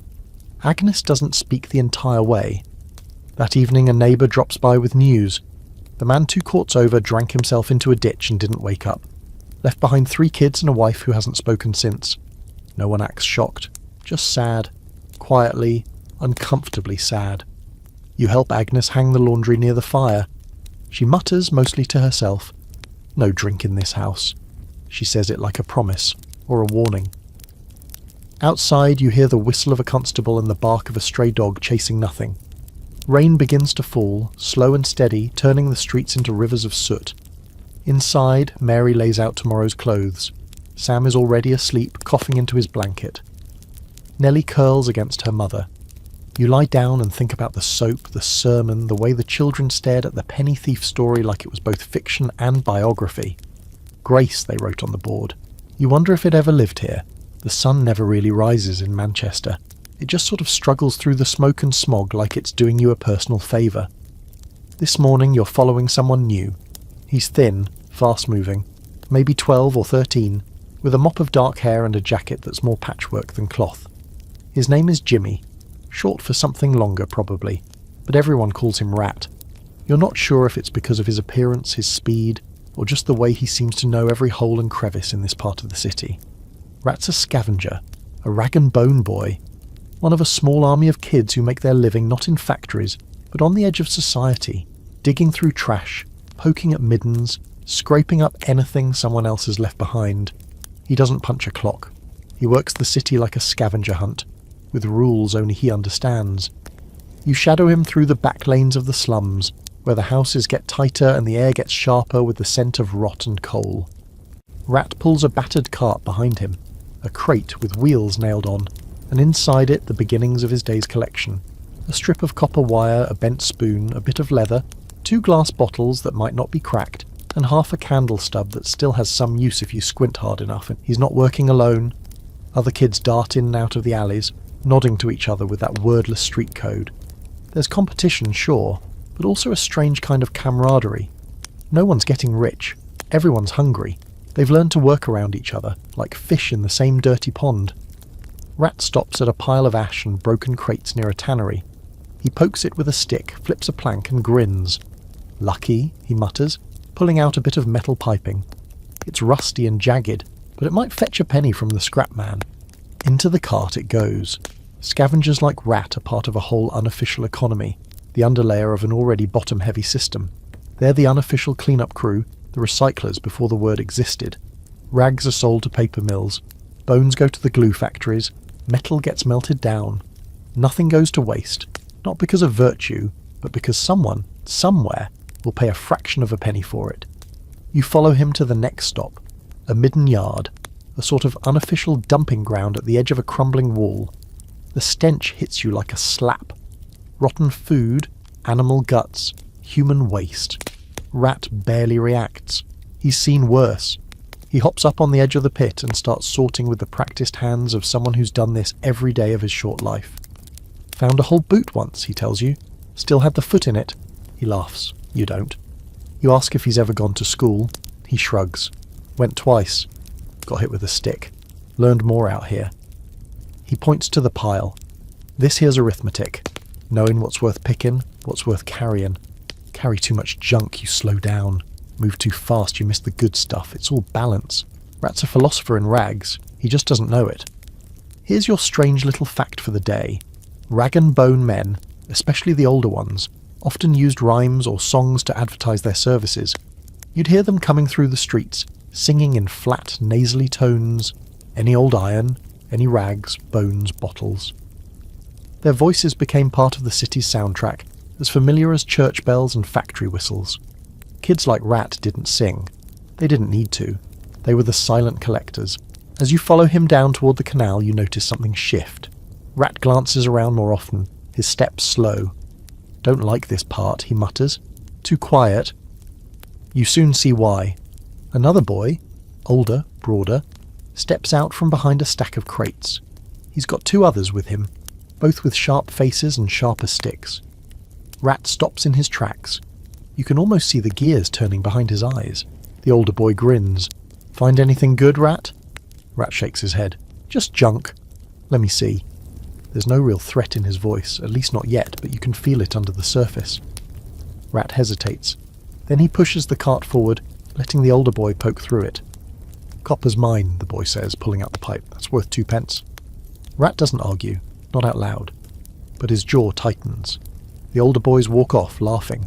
Rat watches them disappear into the fog, then turns back to the cart with a sigh. "Could have used that," he mutters. "Mum needs coal." You don't ask more. He wouldn't answer anyway. Here's the debate historians still circle around. Were these scavenger kids victims of neglect, or masters of their own domain? On paper, they had no protection, no education, no future. But many of them had freedom the factory kids didn't. No overseers, no 14-hour days under spinning frames. They carved out their own routes, their own strategies. Some even saved enough to rent rooms for their families, or start little trades of their own. Others disappeared into the fog. Back near the courts, Rat stops at a junk shop with a crooked sign that reads, "Gilbert's Reclaim and Repair." Inside, a man with a crooked back and soot-smudged spectacles takes one look at the contents of the cart and starts doing silent calculations. He points at the spoon, the bottles, the candle stub. 3 pence, he says. Rat doesn't argue. 3 pennies, for half a day's labour. Rat pockets the coins, then disappears down the alley before you can say anything else. You stand for a while, watching the steam rise from a nearby drain, and realise you never asked where he lived. If he lived anywhere. Maybe a stairwell, maybe a cot in a lodging house, maybe nowhere. Back home, Mary has returned from the mill early. The machine broke down and the whole floor was dismissed. Agnes is boiling cloth in a pot to kill lice. She glances up at your boots, now coated in grime. "Been scavenging?" she asks. You nod. She just shakes her head. "That city'll eat you if you're not watching." You sit by the fire with her, passing the time in silence. Outside, the wind shifts, carrying the smell of smoke and the faint echo of someone calling, "Rags and bones!" You wonder if it's Rat. The first sign that something's wrong comes in the form of silence. Not the usual silence, which is never really silent, filled with coughs, creaks, the dull shuffle of feet on stone, but a thicker kind. A hush that feels unnatural, like the air itself is holding its breath. You wake with a heavy feeling in your chest, and not the usual heaviness from coal smoke or bad dreams. No, this is different. Heavier. Closer, Agnes is already sitting near the hearth, her face drawn, eyes red-rimmed. She's holding Sam in her lap. He's limp, pale, and barely breathing. His little chest rises only when it has to, and even then, with effort. You don't ask what's wrong. You already know. Mary's crouched by her mother's side, clutching a rag soaked in water, dabbing Sam's forehead. She's not crying either. No one is. Because here, when a child starts to go quiet like this, everyone knows what it means. They've seen it before. You've seen it before, just not this close. You think back, days ago, maybe a week, when Sam started coughing. It was a dry hack at first. Then came the wheeze, then the heat, then the moments when he didn't want to get up at all. Agnes said it was just a chill, just a bit of fever. Kids get sick all the time, but now, he hasn't opened his eyes in nearly a day. You don't move. No one does. Agnes whispers a prayer under her breath. Not for healing, just something softer, gentler, a request maybe, for peace. Mary starts humming, almost like she's trying to sing Sam out of the world instead of into sleep. You've heard stories of people who die with drama, wailing, thrashing, holding on to the final breath like it's something they earned. But here, death comes quietly. It slips in, sits down and waits. No grand gestures, no shouting, just a stillness that spreads like smoke in a sealed room. Hours pass, maybe more. Then comes the sound of a long, slow exhale, and nothing after it. Agnes says nothing. She just gathers Sam closer, rocks him once, twice, and then lays him down on the blanket beside the hearth. Mary stands up slowly and crosses the room to sit in the corner, eyes wide but dry. You finally move. Not because you know what to do, but because doing nothing feels like more of a sin than doing the wrong thing. You reach out, place a hand gently on Agnes's shoulder. She flinches. "Go get Mrs. Platt," she says, her voice low and rough. "She'll know what to do." Mrs. Platt lives 3 doors down and serves as the court's unofficial midwife, undertaker, nurse, and keeper of secrets. You find her hunched over a pot of stew, but when you tell her about Sam, she doesn't hesitate. She wipes her hands on her apron, grabs a small bundle of cloth and follows you back. Inside the house, she doesn't waste time. She kneels by Sam, checks his pulse, listens for breath. Then she nods once and begins preparing the body. It's efficient, respectful, mechanical. She wraps him in a sheet, ties it gently and places him on the table. "There's a man on Water Street," she says. "We'll take him for 3 shillings. 2 if he's feeling kind. Can't promise a box." Agnes doesn't respond. She just nods, her face turned toward the hearth. Mary hasn't moved from her corner. Mrs. Platt glances at you. "We'll need to borrow a cart. That one Jimmy uses for bones. He owes me a favour. You go. Because what else can you do?" Later that day, you help push the cart down the alley, Sam's small wrapped form inside. No one looks. No one asks. A few heads turn, but only for a second. This isn't new. It's part of the rhythm. Another small funeral without songs, without flowers, without a name carved into stone. Here's your haunting little fringe fact of the day. In the worst parts of Victorian Manchester, infant and child death was so common that some families reused burial plots multiple times in the same year. Graveyards overflowed. Public health officials recorded districts where half of all children died before reaching the age of 5. And even those statistics likely undercounted the unregistered, the unnamed, the unclaimed. You reach the undertaker's place, a squat building that smells of old wood and candle wax. A man in a long coat greets you with a nod and a scratch of his chin. He doesn't ask questions, just counts the coins you place in his palm and points to a back room. He takes Sam's body without ceremony, disappearing behind a curtain that sways gently in the cold breeze. Outside, you stare at the building for a long time. Mary is waiting for you when you return. Her face is blank, but her eyes are full of something you don't know how to name. She's already scrubbed the hearth, washed the blanket, folded Sam's clothes into a neat pile in the corner. Agnes is gone for the moment, off to tell the mission maybe, or to sit on a bench somewhere and let the cold do what it does best. That night there's no fire, just silence and shallow breathing. At some point, someone knocks. You open the door to find Mrs. Platt again, this time holding a pot of thin stew and a soft, warm loaf. "For the family," she says. "It's barley." And broth. She doesn't step inside, she just hands it over and walks away. You sit with Mary and Agnes and Nellie eating in near darkness. The bread is soft, the broth tasteless, but no one complains. It's something to do, a moment to fill. Here's the scholarly debate for tonight, as grim as it is constant. Was death in the slums inevitable, or preventable? Some historians argue that the urban poor were doomed by overcrowding, pollution and neglect. Others believe more could have been done. Better sanitation, cleaner water, access to real medicine. But the truth lies somewhere in between. People didn't die because they were poor. They died because society accepted that poverty came with casualties. There's a name for it now, structural violence. Back then it was just life. You lie down with the others, the room colder than usual. You pull the blanket up to your chin and close your eyes, but sleep doesn't come easy. Every creak sounds like a whisper, every cough like an echo. And somewhere in the night a door creaks open, then closes. Saturday night rolls in with a kind of anticipation you can feel in your bones. It doesn't come quietly. It stumbles, crashes, sings off key and smells like burnt onions and spilled ale. You can already tell it's different from the rest of the week. The city seems to exhale just a little. Not in relief exactly, but in resignation. Saturday night in the slums is what happens when people run out of options and decide to dance in the wreckage anyway. You're on the move tonight, walking through the narrow lanes just as lamps are being lit, or rather, lit again, after sputtering out from neglect. The air is thick with smoke, steam, and the particular mix of odours that can only come from thousands of people cooking, cleaning and drinking all at once. Fried fish, damp wood, coal smoke, sweat, gin. It's a perfume you won't forget.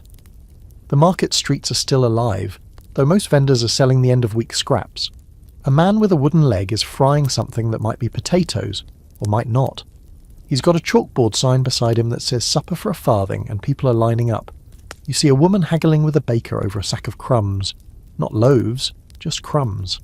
For stuffing, she says, though you doubt there's any roast to stuff. Children run past you, shouting, some with sticks, one with a hoop made from a bent piece of wire. They're feral with freedom. On Saturdays, even the factory bells go quiet. No one has to rise at 4 in the morning tomorrow, so kids are allowed to be loud, to be fast, to be small and chaotic. For a few hours at least. You round the corner into the heart of the court and it's transformed. What was grim and grey by daylight is now lit by a patchwork of candles, oil lamps, and open windows spilling firelight into the street. Someone's rigged up a fiddle player on a crate. He's young, missing a front tooth and absolutely murdering the melody. But no one seems to mind. People are clapping, stamping their feet on the cobblestones. A few are dancing, badly, joyfully. It's not exactly a party. More like a temporary suspension of despair. You spot Agnes, leaning against a doorway, arms folded. Her face is unreadable. She's watching the children dance with a gaze that's part mother, part mathematician. She's calculating how long this will last, how much bread is left, how many hours until everything tightens again. You make your way to the edge of the gathering, careful not to trip over the drunk man already passed out near the gutter. He's snoring like a broken bellows, one boot off, one sock missing. A dog is sniffing him, but eventually decides against any further interest. Across the way, a group of factory workers is playing a loud game of pitch and toss with bottle caps. Coins clink. Arguments spark and settle like sparks. There's an energy in the air now, thick and buzzing. Saturday night is when things come loose, when rules bend and emotions flare. It's when laughter gets too loud and fights break out over nothing at all. You can feel the tension building in the shadows between doorways. It's in the glint of a bottle lifted too fast, in the shout that lasts a second too long. A couple stumbles past you, arms locked, faces flushed. The man's got a black eye forming, but he's grinning like he's won a prize. The woman is laughing so hard she can barely breathe. They look at each other like the world's about to end, and they couldn't care less. You know it's coming, it always does. The first punch flies near the corner by the old well. Two boys, maybe 16, maybe younger, are yelling at each other about a borrowed coat or a stolen shilling, or a girl who looked at one the wrong way. There's a brief scuffle, then a fist, then another. The crowd parts just enough to give them room. No one stops it. They watch. It burns out quickly, as these things often do.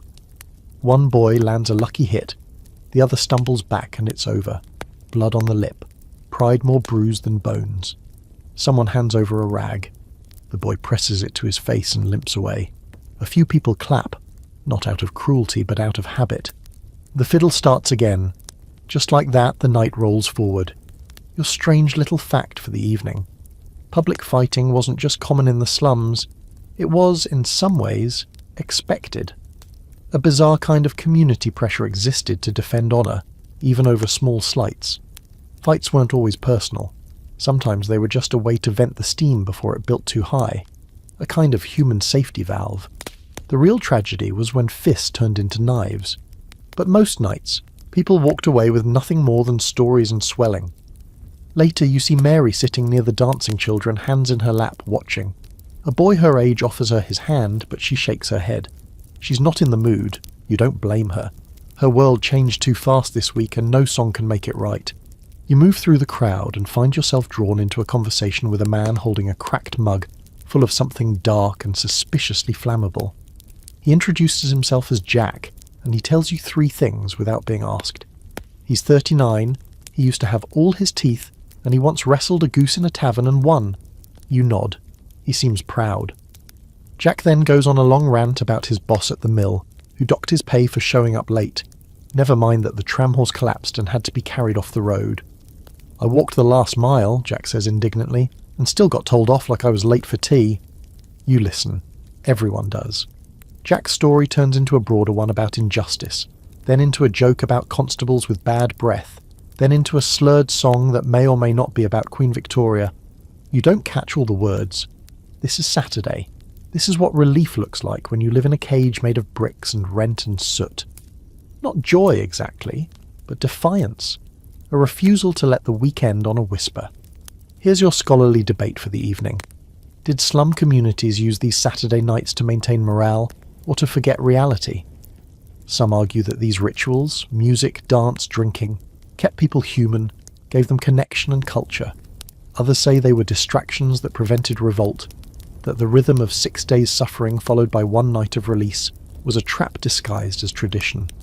But either way, you can't deny the pulse of it, the power, the sheer stubborn life of it. You leave the court just as the music begins to falter. The fiddle player is losing momentum, and the candles are burning low. The first fights have turned into stumbles. Somewhere, a baby cries. Someone sings off-key. The night is winding down, folding in on itself like a worn coat. Back inside, the house is quiet. Agnes is asleep sitting up, Nellie curled beside her.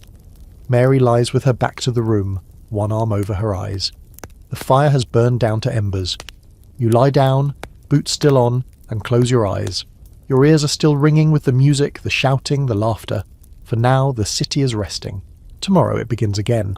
The sun doesn't so much rise as it seeps into the cracks between the soot-stained buildings, sluggish and half-hearted. It's Monday again, and while the men and older boys shuffle off toward the mills and brickyards, you're sticking closer to home today, following someone you've seen in flashes, glimpses, and weary glances. Her name is Bess, and she's a laundress, a mother of 5, and the kind of woman whose spine is made of iron wrapped in threadbare muslin. You first see her near the communal pump, already ankle-deep in water and soap suds, sleeves rolled up past her elbows. It's not even 7. Around her are half a dozen other women, talking in low voices, scrubbing and wringing until their hands go numb. The air is filled with steam, gossip, and the sharp slap of wet linen against stone. This is their workplace, their confession booth, their battlefield. Bess gives you a brief nod, acknowledgement, not invitation, and goes back to her work. You watch as she scrubs a pair of trousers so vigorously it's a miracle they hold together. Her knuckles are red, the skin across her hands cracked and swollen. Still, she doesn't slow down. There's a baby strapped to her back with a piece of faded shawl, and every few minutes she pauses to bounce him gently, pat his side, and then resumes her assault on a shirt that probably hasn't been truly white since the day it was sewn. You notice her movements aren't rushed but practiced, efficient. Every step has purpose. Soap here, rinse there, wring out with one hand while keeping the child from slipping. It's choreography, and she's been dancing it for years. Laundry isn't glamorous work. It's not even considered proper employment by the city's standards, but it pays, if barely. Women like Bess take in washing from wealthier households across town, carrying loads to and from with aching backs and stiff arms. Some walk miles for a penny's worth of dirty collars and underthings. Others scrub for neighbours who are too sick or old to do it themselves. No contracts, no guarantees, just water, soap and willpower. Back at her home, a single room at the top of a staircase that lists slightly to one side. Bess boils a pot of water on a fire that's barely clinging to life. Her older daughter, Lottie, is peeling potatoes with a paring knife so blunt it's more of a suggestion than a blade. The youngest, Ellie, sits on the floor gnawing on a wooden spoon. Henry's off today, Bess says, referring to her husband, with a tone that suggests this isn't necessarily a good thing. Got drunk on his wages Saturday. Spent Sunday sleeping it off and swearing it'd never happen again, she snorts softly. He's out now, looking for work to cover what he drank. Won't find it, but he'll try. He always tries. That's the problem. You don't ask more. You don't need to. Women like Bess don't get afternoons. They don't get sick days. After laundry, there's food to scrape together, children to keep alive, wounds to tend, physical and otherwise. She stitches a torn sleeve while balancing a baby on one hip and stirring the pot with the other hand. Her eyes never stop moving, scanning the room like a commander surveying the battlefield. She tells you how her neighbour lost a child last winter, not to illness, but to hunger. The girl simply stopped eating. They thought she was being picky, but it turned out she was giving her portions to her little brother. Tried to be the brave one, Bess says, and her voice cracks just slightly. And the brave ones always go first. The afternoon brings a moment of calm. A neighbour stops by with some extra carrots, traded for mending work. The girls start sweeping, humming as they push dust from corner to corner. Bess finally sits, her whole body sagging like the structure around her. She pulls off her boots, wet, cracked and more whole than sole, and rubs her feet slowly, wincing. You ask if she ever rests. She shrugs. I sleep when the baby does, or when I'm too tired to care. Then she glances at you, her mouth pulling into something like a smile. But I don't complain. It's worse for some, and I've still got all 5 for now. That for now sits heavy in the room. Here's your quirky little fact for the day. In Victorian Manchester, there were entire manuals written for laundresses, filled with tips like how to stretch soap with stale beer, or how to whiten collars using brick dust. These weren't just household guides, they were survival kits in disguise. One even recommended singing while wringing out sheets to lighten the spirit. You imagine Bess singing. You imagine her rolling her eyes at the suggestion. And the scholarly debate? It hovers around gender and labour, specifically whether women's unpaid or informal work was more vital to the city than the factory output. Historians still argue whether these women were part of the workforce or just existing alongside it. But anyone who's followed Bess for a day knows the truth. If the factory workers built the city, the women kept it from falling apart. Evening comes, and Henry returns. His walk slow, his face slack. He's got nothing to show for his effort, just the sag of another day with no work. Bess doesn't yell. She doesn't sigh. She just hands him a bowl of stew and goes back to sewing. Later, you sit near the fire with the family. The children have eaten. The baby is asleep in a drawer lined with blankets. Henry leans against the wall, already half dozing. Bess picks up another shirt, threads her needle and begins again. You ask her if she ever thinks of leaving the city. She doesn't look up. Where would I go? The dirt's the same everywhere, and that's the truth of it. There's no escape, no fresh start, just the next wash, the next scrape, the next day. The fire flickers low. The girls curl together under a shared blanket. Bess keeps sewing long after you stop watching. The thread doesn't break, neither does she. The soot is falling again, soft as ash, silent as snow. You can't see it at first, not really. It's only when you run your fingers along the window frame or brush your sleeve across the edge of a stair rail that you realise the air itself has texture, a faint grit, a fine dusting of industry's leftovers. It's everywhere, in your lungs, in your teeth, in your thoughts. Even when it rains, which it often does, it just turns the soot into streaks on every surface. Soot that moves like water, sticks like glue. You step outside, rubbing your hands together for warmth, and watch the clouds roll in. The sky's the same colour as the buildings, bruised grey, and there's no telling where one ends and the other begins. A nearby chimney breathes out thick black smoke like it's sighing. Somewhere in the distance a whistle screams, then disappears into the damp. Agnes joins you in the alley, adjusting her shawl tightly around her shoulders. Smog's worse today, she mutters, scanning the sky like it's personally offended her. We'll be coughing blood before supper. She's not joking. Not really. You start walking toward the edge of town, if there is such a thing. The line between city and not city in Manchester is more a concept than a boundary. You pass more courts, more alleyways, more half-finished buildings, all draped in the same uniform layer of grime. Washing lines droop with clothes that were white only in memory. Children cough in the shadows, the sound bouncing off the bricks like they're playing a cruel game of echo. The path takes you toward the factories, the big ones. They tower like fortresses over the slums, red brick, soot-streaked, and always moaning with machinery. You've heard them before, but now you feel them. The rumble under your feet, the clank of gears turning, the low, ever-present hum of effort. You get closer and notice something odd. Everything is wet. The soot isn't just floating, it's sticking. The buildings glisten with a thin coat of oily damp. It gets on your skin, your hair, the back of your throat. You see women with cloths wrapped around their mouths, men coughing into handkerchiefs, children squinting through red-rimmed eyes. Everyone looks like they haven't slept, and honestly, most of them haven't.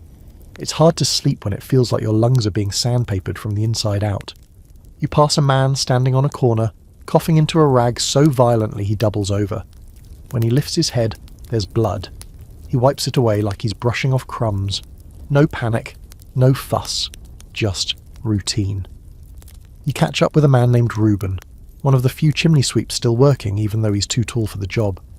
Started when I was 8, he says, grinning through soot-streaked teeth. Could slide down a flue faster than a rain gutter, he hacks a laugh.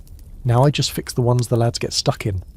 He shows you his hands, burned, cracked, calloused beyond belief. His skin is permanently blackened, no matter how often he scrubs. His eyes water constantly. Doctor says my lungs are turning to cinders, he says, matter-of-factly. Told me to find new work. Told him to find me new lungs. You don't laugh. He does. Further along, you meet a woman named Ruth who's lived in the same one-room flat near the dye works for 20 years. She's lost 4 children, 2 to illness, 1 to fire, 1 just disappeared, Walked out one foggy morning and never came back. She doesn't cry when she tells you. She just folds laundry with perfect corners, her fingers stiff from arthritis that set in when she was 30. Everything's stained, she says, holding up a sheet that was once cream but now leans yellow-brown. Even the sky. And she's not wrong. Manchester's smog is famous, or infamous depending on who you ask. It's not just smoke, it's chemical.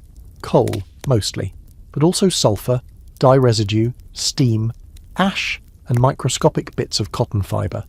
Factories don't just fill orders, they fill the air, and no one's been able to breathe properly since. Here's your quirky fact for the day. The term pea super wasn't invented by a poet. It was used by Mancunians to describe the dense yellow-green fog that would roll through the streets like something alive. Visibility dropped to nothing. People walked into walls. Some swore they could taste metal.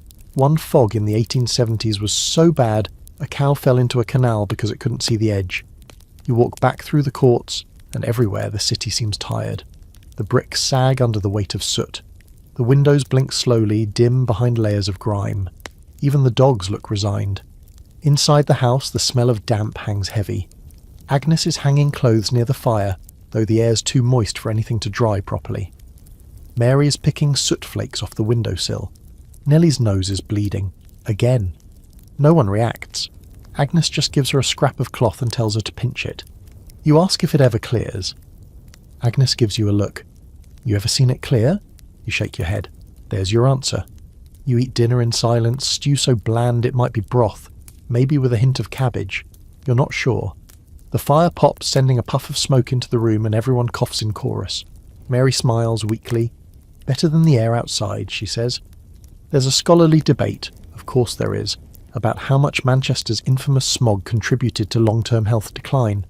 Some argue it accelerated industrial progress and was a necessary evil. Others point to death rates, hospital records, and the sheer volume of blackened lungs.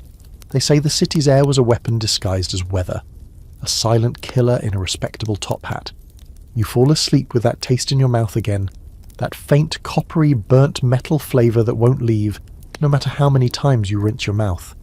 It settles on your tongue, in your throat, in your dreams, and somewhere a chimney moans, a street lamp flickers, a cough breaks the silence, and the soot keeps falling. Night is falling fast when you find yourself standing outside a low, narrow doorway tucked between two soot-stained buildings. The sign above it is hand-painted, the letters uneven and faded. Lodging house, 4p a night. It's not your usual corner of the slum, but tonight you're not headed home to Agnes's hearth. Tonight you're staying in a 4-penny coffin. That's what they call it. Half joke, half warning. The name has less to do with actual death and more with the room's shape and spirit. Long rows of wooden bunks stacked like crates, with barely enough space for the living, let alone the dead. You duck through the door and are immediately hit by a wave of heat, sweat, and something far more organic. The air's wet with breath and boiled socks. You instantly regret inhaling. A wiry man with a crooked smile and exactly 3 teeth greets you from behind a makeshift counter. "One night?" he asks. You nod and hand over the coin. He slides you a key, though it doesn't open anything, and waves vaguely toward a door behind him. Your bottom left. Watch for fleas. You pass through a curtain instead of a door, stepping into a low-ceilinged room buzzing with sound. Not conversation, though there's some of that, but the background murmur of humanity. Coughing, snoring, muttering, wheezing. The room is filled with wooden beds lined side by side in tight formation, most no wider than a coffin and barely long enough for a grown man to stretch out. Some are curtained, most are not. You make your way to your spot, bottom left, as promised. It's a narrow bunk with straw stuffing and a blanket so thin you can see the wood through it. You sit slowly, trying not to brush against anything you can't identify. The man next to you gives a nod, then goes back to plucking something out of his beard with a practised hand. The floor creaks under every footstep. Above you, a man coughs wetly and spits into a tin cup nailed to the bunk frame. A woman somewhere across the room is muttering to herself, rocking gently. Someone nearby breaks wind, loudly and without shame. You adjust your coat and settle in. Welcome to the lodging house. For many, this is as close as they'll get to a roof. The workhouses are worse, rigid, punishing, filled with rules and shame. The lodging houses offer no comfort, no luxury, but they don't judge. You pay your coin, you get your bed. It might be infested. The person next to you might be dying. But no one asks questions. The man across from you is carving something into a piece of bone with a tiny knife. A bird, maybe, or a fish. He doesn't speak, but every now and then he hums, tuneless, low. Beside him, a boy not more than 15 is curled up in a fetal position, shoes still on, arms wrapped around a ragged satchel like it's the last treasure he owns. A woman walks past, hair tied back in a handkerchief, her dress crusted with something that looks suspiciously like soap and blood.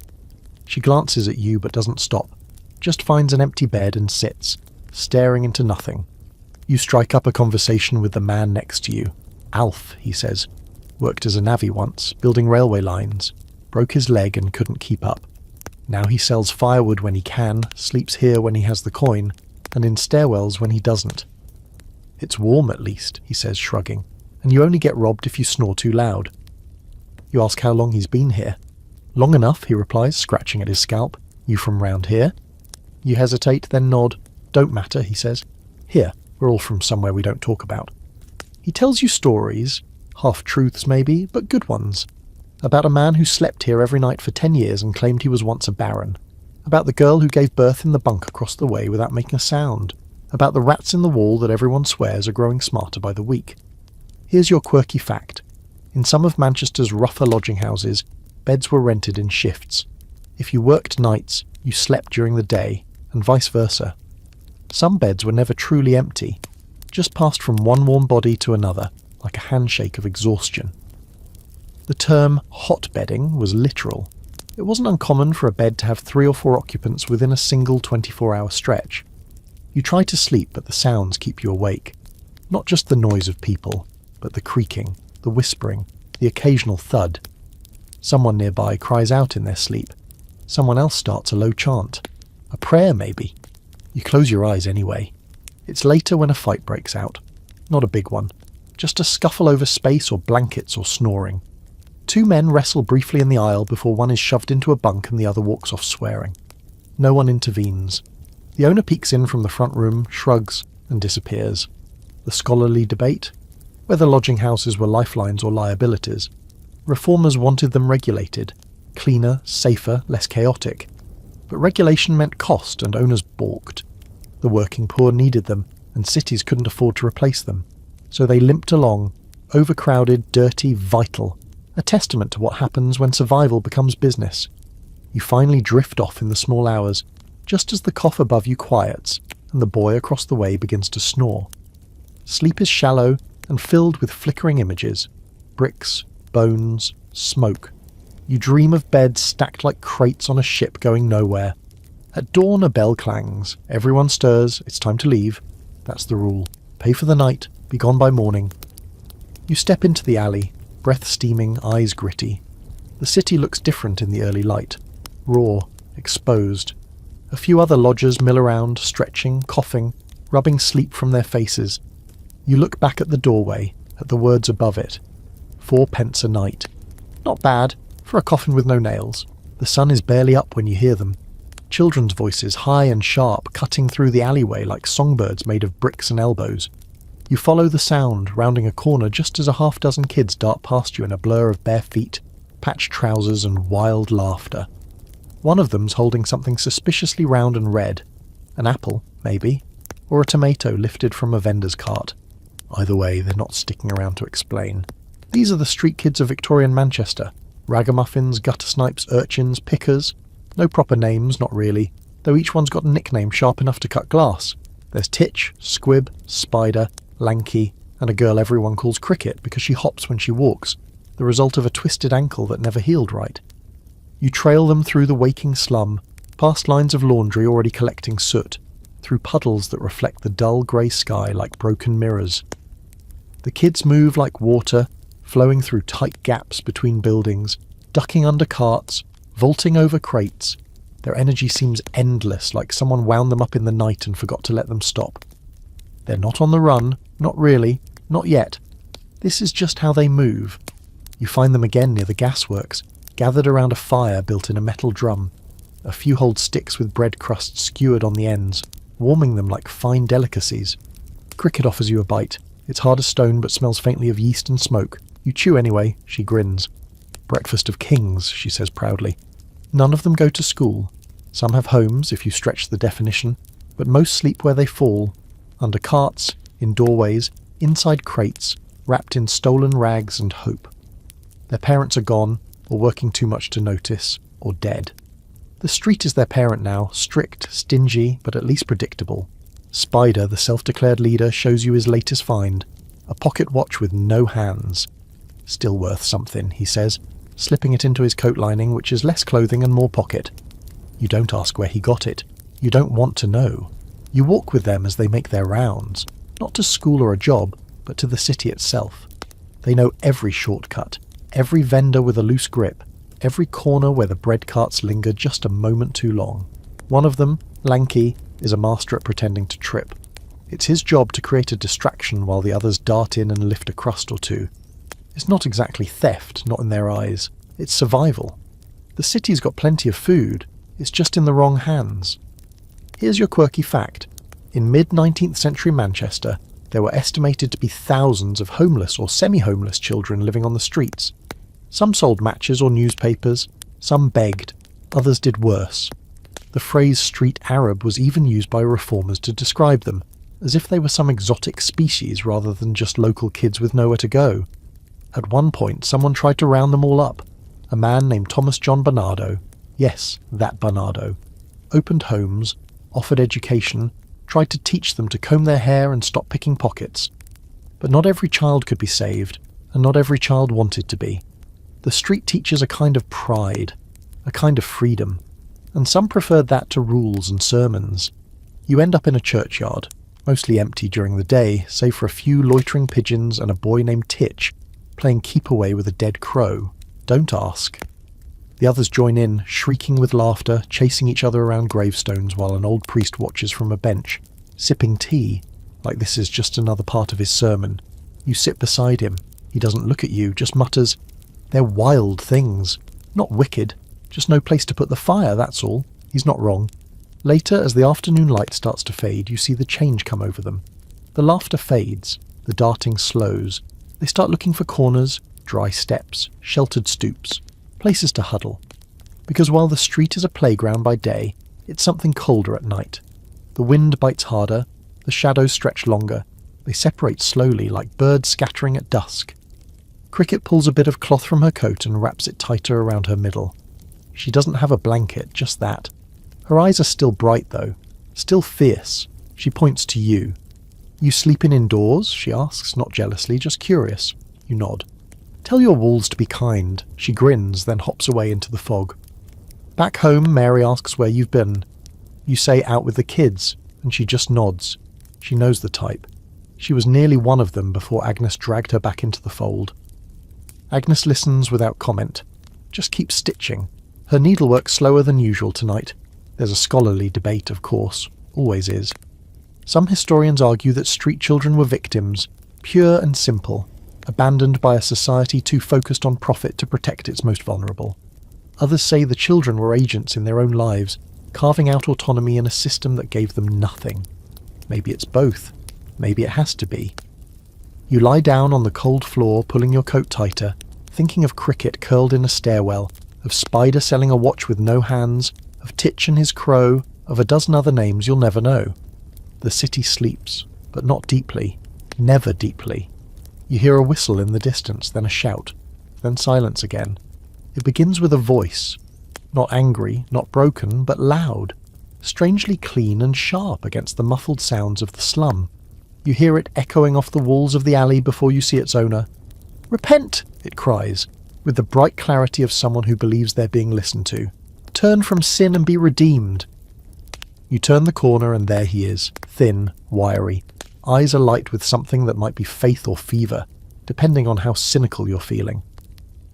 He's standing on an old crate, a Bible in one hand, the other raised like he's trying to keep the entire neighbourhood from sliding off into hell. He's dressed plainly but clean, which makes him stand out more than if he were wrapped in gold.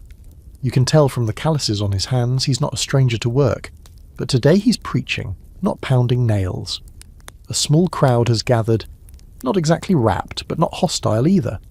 Some lean against the walls, arms folded, watching like it's theatre. A few hecklers toss out sarcastic amens. One woman mutters that she's heard better sermons from her drunk uncle. But no one throws anything, not yet. The preacher doesn't flinch. There is salvation for all, he calls, gesturing at the boarded windows, the crumbling chimneys, the soot-caked faces. Even here. Especially here. The Lord sees you in your suffering, but he also sees your sins. You can almost hear the collective eye roll. Still, there's something about him. Maybe it's the way his voice cuts through the grime like a blade. Maybe it's the way he makes the sky seem a little higher, the buildings a little less like coffins. You find yourself stepping closer, despite the smell of boiled cabbage wafting from a nearby doorway. Then he switches gears. Drink is the devil's whisper, he bellows, pointing now not toward heaven, but directly at the nearest tavern sign, swinging lazily in the wind. It steals your money, your dignity, your soul. It poisons men and turns them into beasts. I have seen it. I have lived it. That gets a reaction. Someone in the crowd lets out a loud, mocking hiccup. Another shouts, "Let a man have his pint, preacher." A few laugh, but not unkindly. They've heard this before and they'll hear it again. Still, they don't leave. The preacher continues undeterred, like he's carved from conviction. He shares a story. His story, apparently. Born in Manchester, lost his father to gin. Mother died in the workhouse. He himself nearly drowned in the Irwell with a bottle in his pocket. "But the Lord pulled me from the mud," he says, raising a fist, "and gave me breath again." You can't help but wonder how much of it's true. Behind him, a young woman begins handing out paper tracts to the crowd. You take one, Drink and the Devil, the twin chains of poverty. It features a crude illustration of a man drowning in a mug, arms flailing, a child crying at the rim. Dramatic, yes, but not inaccurate. Here's your quirky fact for the evening. In the mid-19th century, public preaching in places like Manchester wasn't just common. It was a competitive sport. Dozens of different sects would claim corners on the same street, each trying to shout louder than the next. Baptists, Methodists, Quakers, Salvationists, all vying for ears, hearts, and hopefully donations. The preacher now pulls out a flask, not to drink from, but to hurl dramatically onto the cobblestones. It shatters. "That was my last drink," he says. 5 years ago, and I've been clean ever since. This time, there's a smattering of real applause. Someone whistles. A child claps, mostly because the glass breaking was exciting. Agnes arrives beside you, arms folded, eyebrows raised. "He any good?" she asks. You shrug. "Loud." She huffs. "Wish loudness could mend my roof." She doesn't stay long. A few more people wander off as the sermon winds down, but some linger. A couple of women approach the preacher to speak softly, perhaps ask for help, or prayer, or just to be heard. He leans down, listens patiently, hands resting on the weather-worn cover of his Bible. Later you see him at the soup mission, not preaching now, serving, ladling out broth, cutting bread, giving quiet nods to the same people who ignored him hours ago. He doesn't mention sin, doesn't quote scripture, just offers food with a hand that doesn't shake. Mary's there too, helping fold linen napkins that have been donated by some well-meaning church in a richer part of town. She watches the preacher for a moment, then turns to you and says, "He lost a sister to gin. She was 13. You glance at the preacher. His shoulders sag just slightly now, his voice quiet as he speaks to an old man missing most of his teeth. You wonder if he still believes everything he says, or if some of it is just to keep going. Here's the ongoing scholarly debate. Were these street preachers part of the problem or part of the solution? Some argue they shifted blame for poverty onto the poor themselves. If you were more virtuous, you wouldn't suffer. Others say they brought hope, community, even structure, that they were the only ones who noticed when someone disappeared, who remembered names, who showed up when no one else did. You walk home that evening past the spot where the sermon took place. The broken glass has already been swept away. The tavern sign still swings, the door open, laughter spilling out. Inside, two men argue about football, or what passed for football in 1850. A woman leans against the bar, eyes glazed, drink in hand. And outside, a child hunches on the steps of a church, holding a tract in one hand, gnawing on the corner like it might be edible. Back in the house, Agnes is knitting something, a sock maybe. Mary reads by candlelight. Nellie is asleep, wrapped around her rag doll like it's made of gold. You lie on the floor, the tract still in your pocket. You read it again by flickering light. The message is clear. Redemption is possible, but it'll cost you everything. The air is quiet tonight. No singing, no shouting, just the steady creak of the wind through the slats. And somewhere, someone preaches to a street that never stops listening, whether it wants to or not. It starts with a man holding a notebook.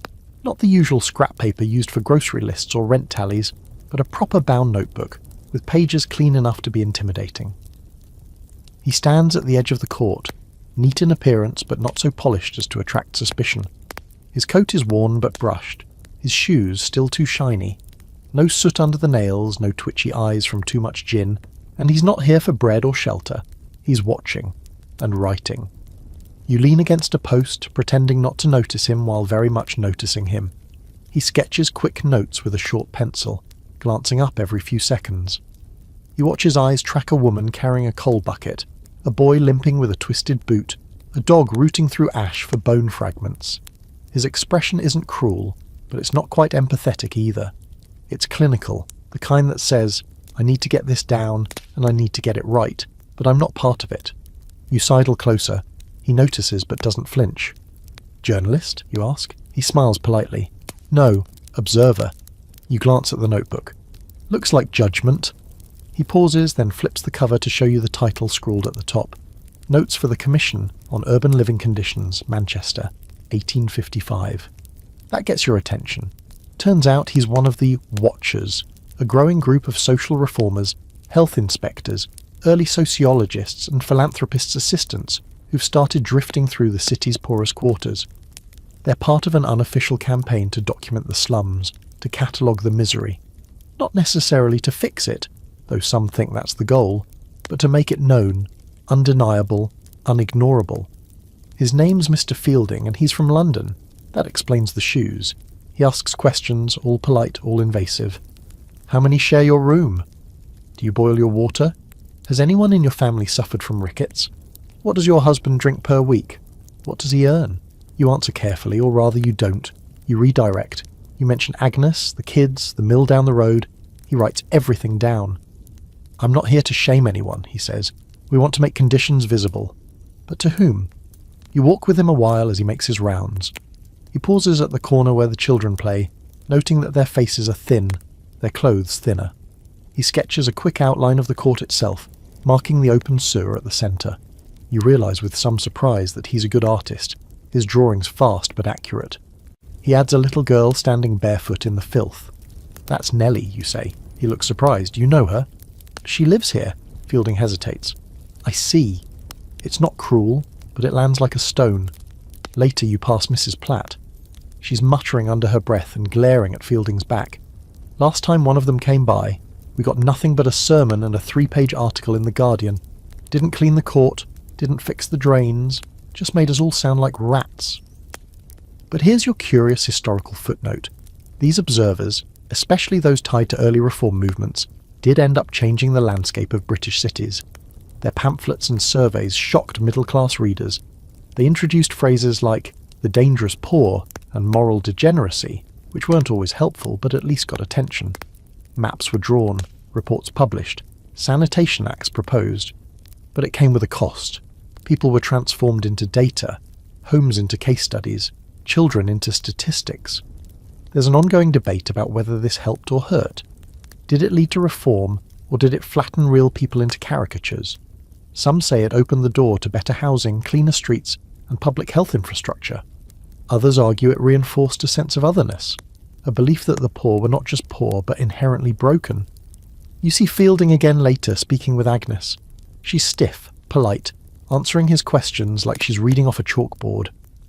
When he asks about Sam, she doesn't flinch. He passed 3 weeks ago. Fielding notes it with a slow, respectful nod. Was it fever? He asks. No, she says. It was poverty. He writes that down too. After he leaves, you sit with Agnes by the hearth. She's got the kettle on, though there's nothing in it. It's just the sound she wants, something familiar, something boiling. Mary's curled on the floor, sketching in the dirt with a bit of chalk. Do you think they'll change anything? Agnes asks quietly. You don't answer. Neither does the kettle. Night comes and the streetlights flicker on, dim orbs swallowed quickly by fog. You hear someone coughing down in the alley. The the sound bouncing like a stone against the bricks. Somewhere a baby cries.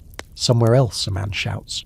You look through the window and see Fielding's figure vanish into the distance, notebook tucked under his arm, head bowed against the cold. You wonder what he'll write about you. The sound wakes you first, muffled, frantic, scraping against the walls like rats in a barrel.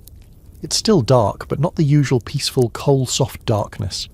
This one's alive, panicked. Then comes the shouting. A man's voice, raw and urgent. Then a woman's, high-pitched and ragged. By the time you're on your feet, everyone else in the house is already moving. Agnes throws a shawl around her shoulders. Mary lights the stub of a candle. Nellie sits up, eyes wide, clutching her doll with both hands like it might fly away. You step outside into the alley and are nearly knocked sideways by the sheer volume of noise. Doors are swinging open. Neighbours are pouring out in their nightclothes. The air is thick with a strange mix of smoke and steam, and you realise with a jolt what you're smelling. Fire. Not from a hearth or a kettle left on too long. This is real. This is bad. Across the court, flames are licking the upper windows of a 3-story lodging house, dancing like they've waited years to escape. They're already red and violent. Not the beginning flickers of mischief, but the full-throated roar of destruction. The front steps are blackening. The shutters are glowing, and people are still inside. Chaos unfolds in seconds. A man stumbles out, dragging a child by the arm.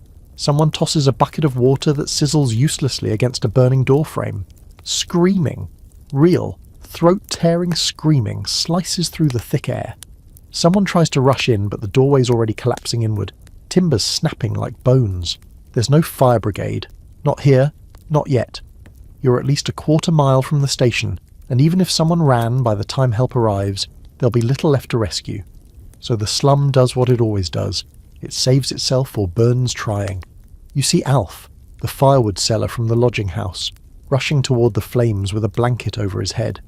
You shout for him to stop, but he ignores you, vanishing into the smoke. 2 heartbeats later, he stumbles back out empty-handed, coughing so hard you think his lungs might come loose. His blanket is smouldering. His face is streaked with soot and tears.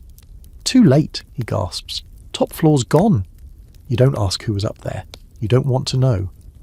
Agnes stands beside you, silent, watching as the building gives in to the fire inch by inch. The crowd has backed up, huddled at the edges of the court. Some are praying, others just staring. And still, no brigade, no hoses, no officials, no bells. Here's your strange little footnote. Victorian Manchester's fire response was wildly uneven. Poorer areas often went without proper hydrants. Volunteer brigades would sometimes refuse to attend if the owner couldn't guarantee payment. And once, famously, 2 rival crews fought each other instead of the blaze, because the building in question owed them both. Tonight there is no fighting, just silence and smoke. The building groans once, low and deep, almost like a sigh, and then it collapses inward, sending a plume of sparks into the air like fireflies drunk on rage. The crowd flinches. Someone sobs. A child cries out for her mother, and a stranger scoops her up and holds her close. Later, when the embers finally begin to cool, a few brave souls inch forward. There's nothing to salvage. The bones of the building remain, jagged and red. The rest is black paste, timber and glass and shoes and memories. You recognise a tin cup near the rubble. You saw it just yesterday, hanging from a bunk.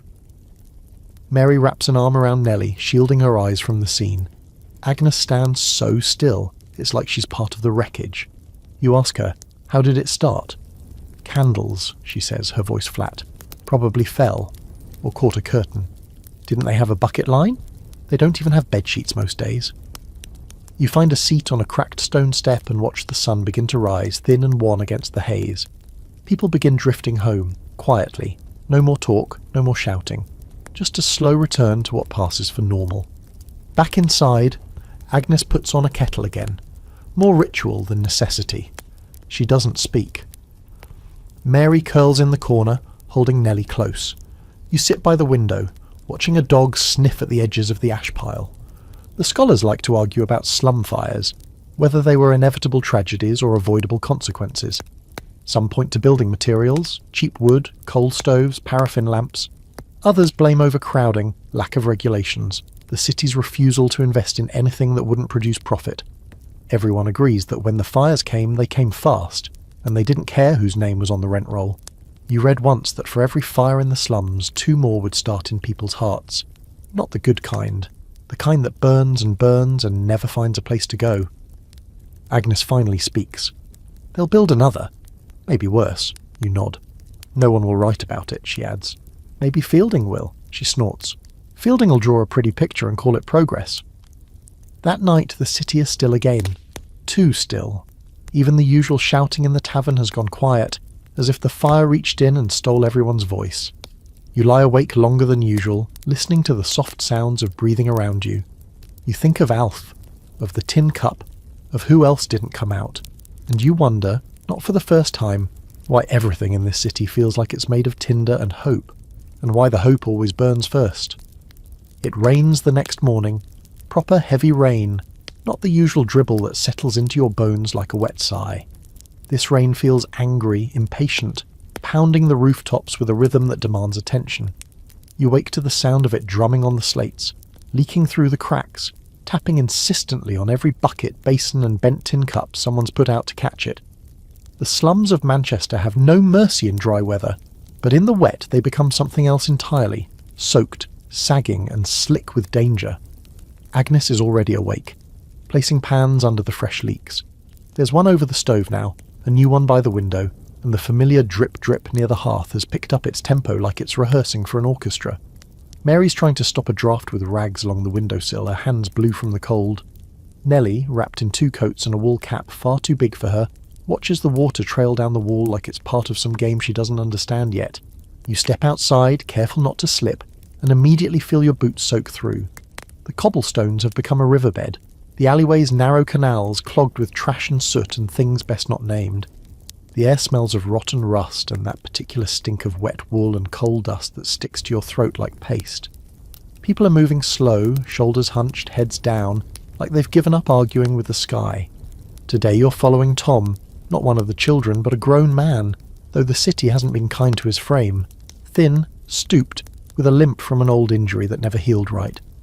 He used to work in a foundry, lost a toe in an accident, then the job, then the use of his left leg. Now he hauls goods when he can, delivers coal, sweeps out cellars for halfpennies, and spends the rest of the time trying to stay dry. You catch up with him near the warehouses where crates are being loaded onto carts bound for the station.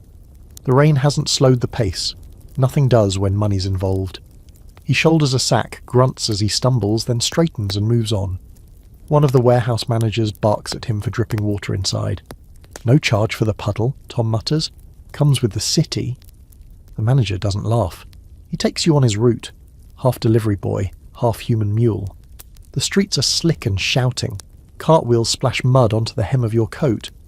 Men curse at horses too tired to care. Somewhere, a woman is arguing with a constable under a broken umbrella. She's louder than the rain. Tom talks as he walks. About the weather, about the price of bread, about the mould growing up his walls. Had a loaf turn green overnight, he says. Swear it was white when I bought it. Now it's got fur. He tells you about his room. It's in a cellar, one of the infamous back-to-backs that were built without thought of drainage or air. The kind of place that doesn't get light even at noon. There's one window, if you can call it that, just above the ground line where you can watch people's boots pass by like ghosts. When it rains like this, the water comes in faster than it goes out. Sometimes I sleep in my chair, he says. It's higher than the bed. Don't wake up soaked.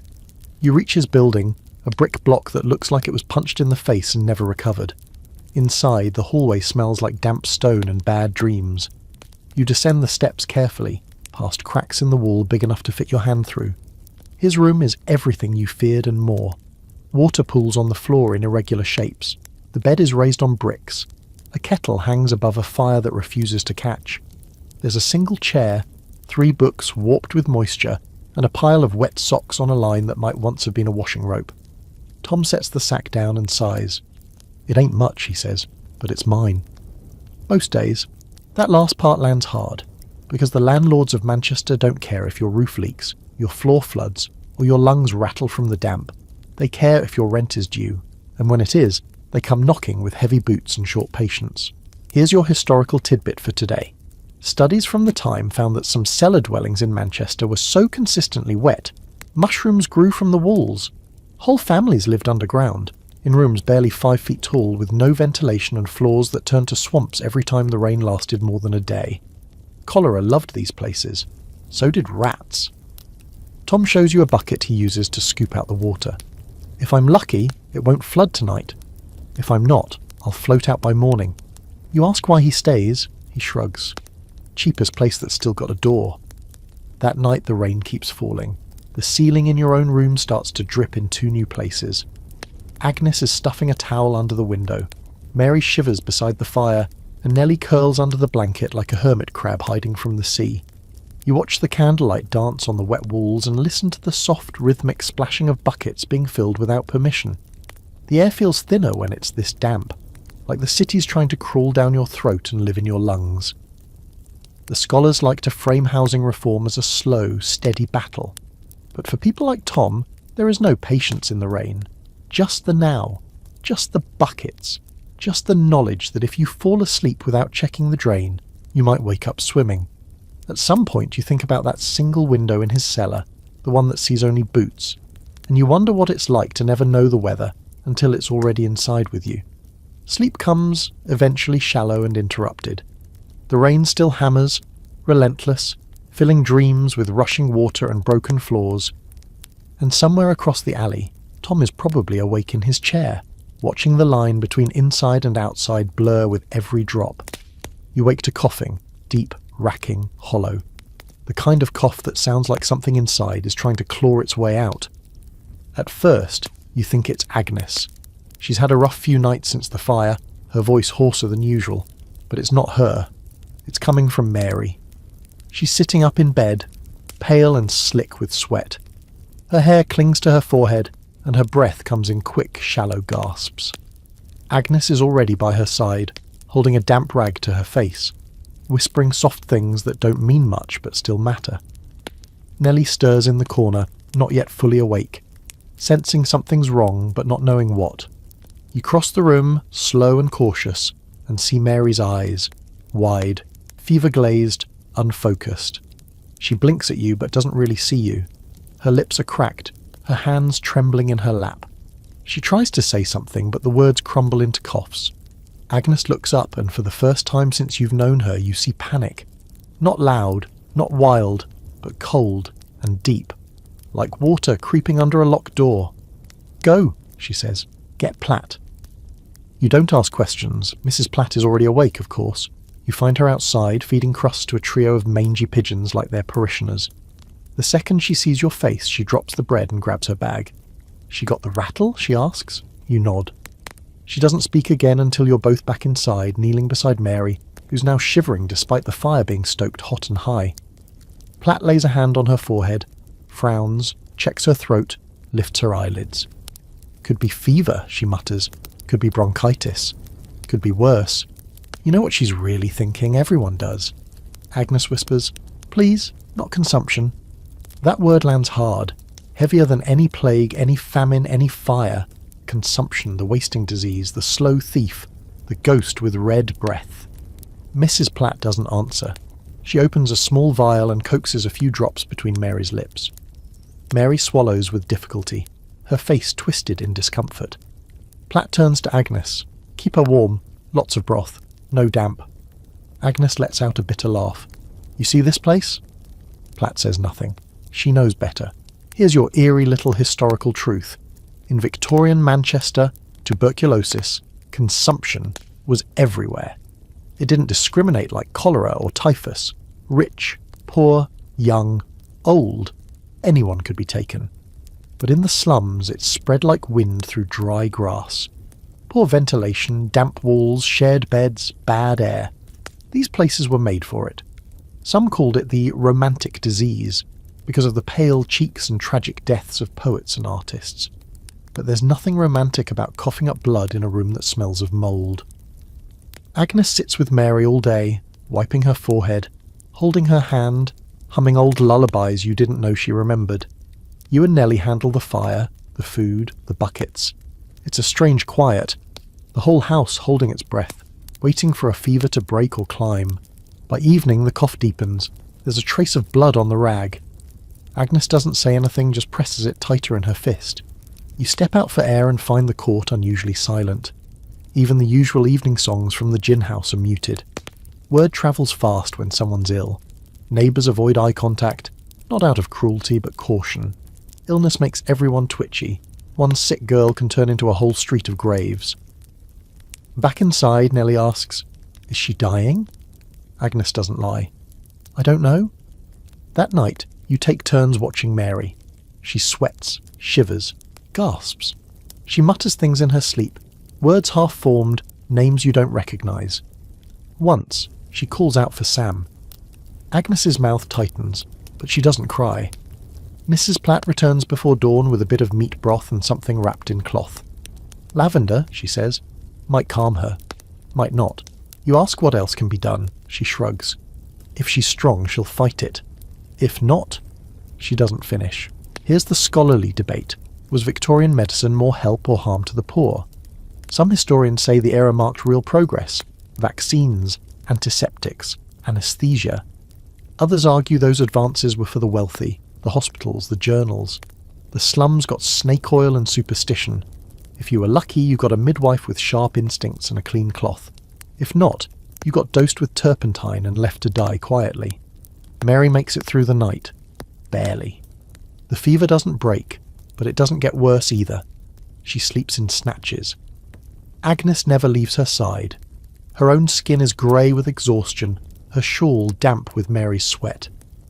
Nellie drifts in and out of sleep, clutching her rag doll like it holds answers. You do what you can. Stoke the fire, fetch water, swat flies, sit and wait. The city goes on outside. Men curse at carts. Women haggle over potatoes. The chimneys belch like nothing's wrong. But in this room, the world has shrunk to one face, one girl, one breath at a time. That night, for the first time in days, Mary opens her eyes and really sees you. She whispers, "I'm cold." Agnes presses a kiss to her forehead. "You're alive." It's not victory, but it's something. Mary sleeps. Not the restless, fever-churned sleep of the past days, but real rest. Still, steady. Her chest rising and falling like it's finally remembered the rhythm of staying alive. You sit across the room, watching her. Not because she needs you to, but because after everything you're not ready to look away. Agnes dozes beside her in the chair, one hand still tangled with Mary's. The lines on her face have deepened in just a week. Her hair's come loose from its pin. She looks like someone who's aged a decade in a handful of nights and isn't sure she minds. The fire's gone out again. You don't bother stoking it. The air is cold, but tolerable. The kind of cold that bites only a little, like a warning tap instead of a punch.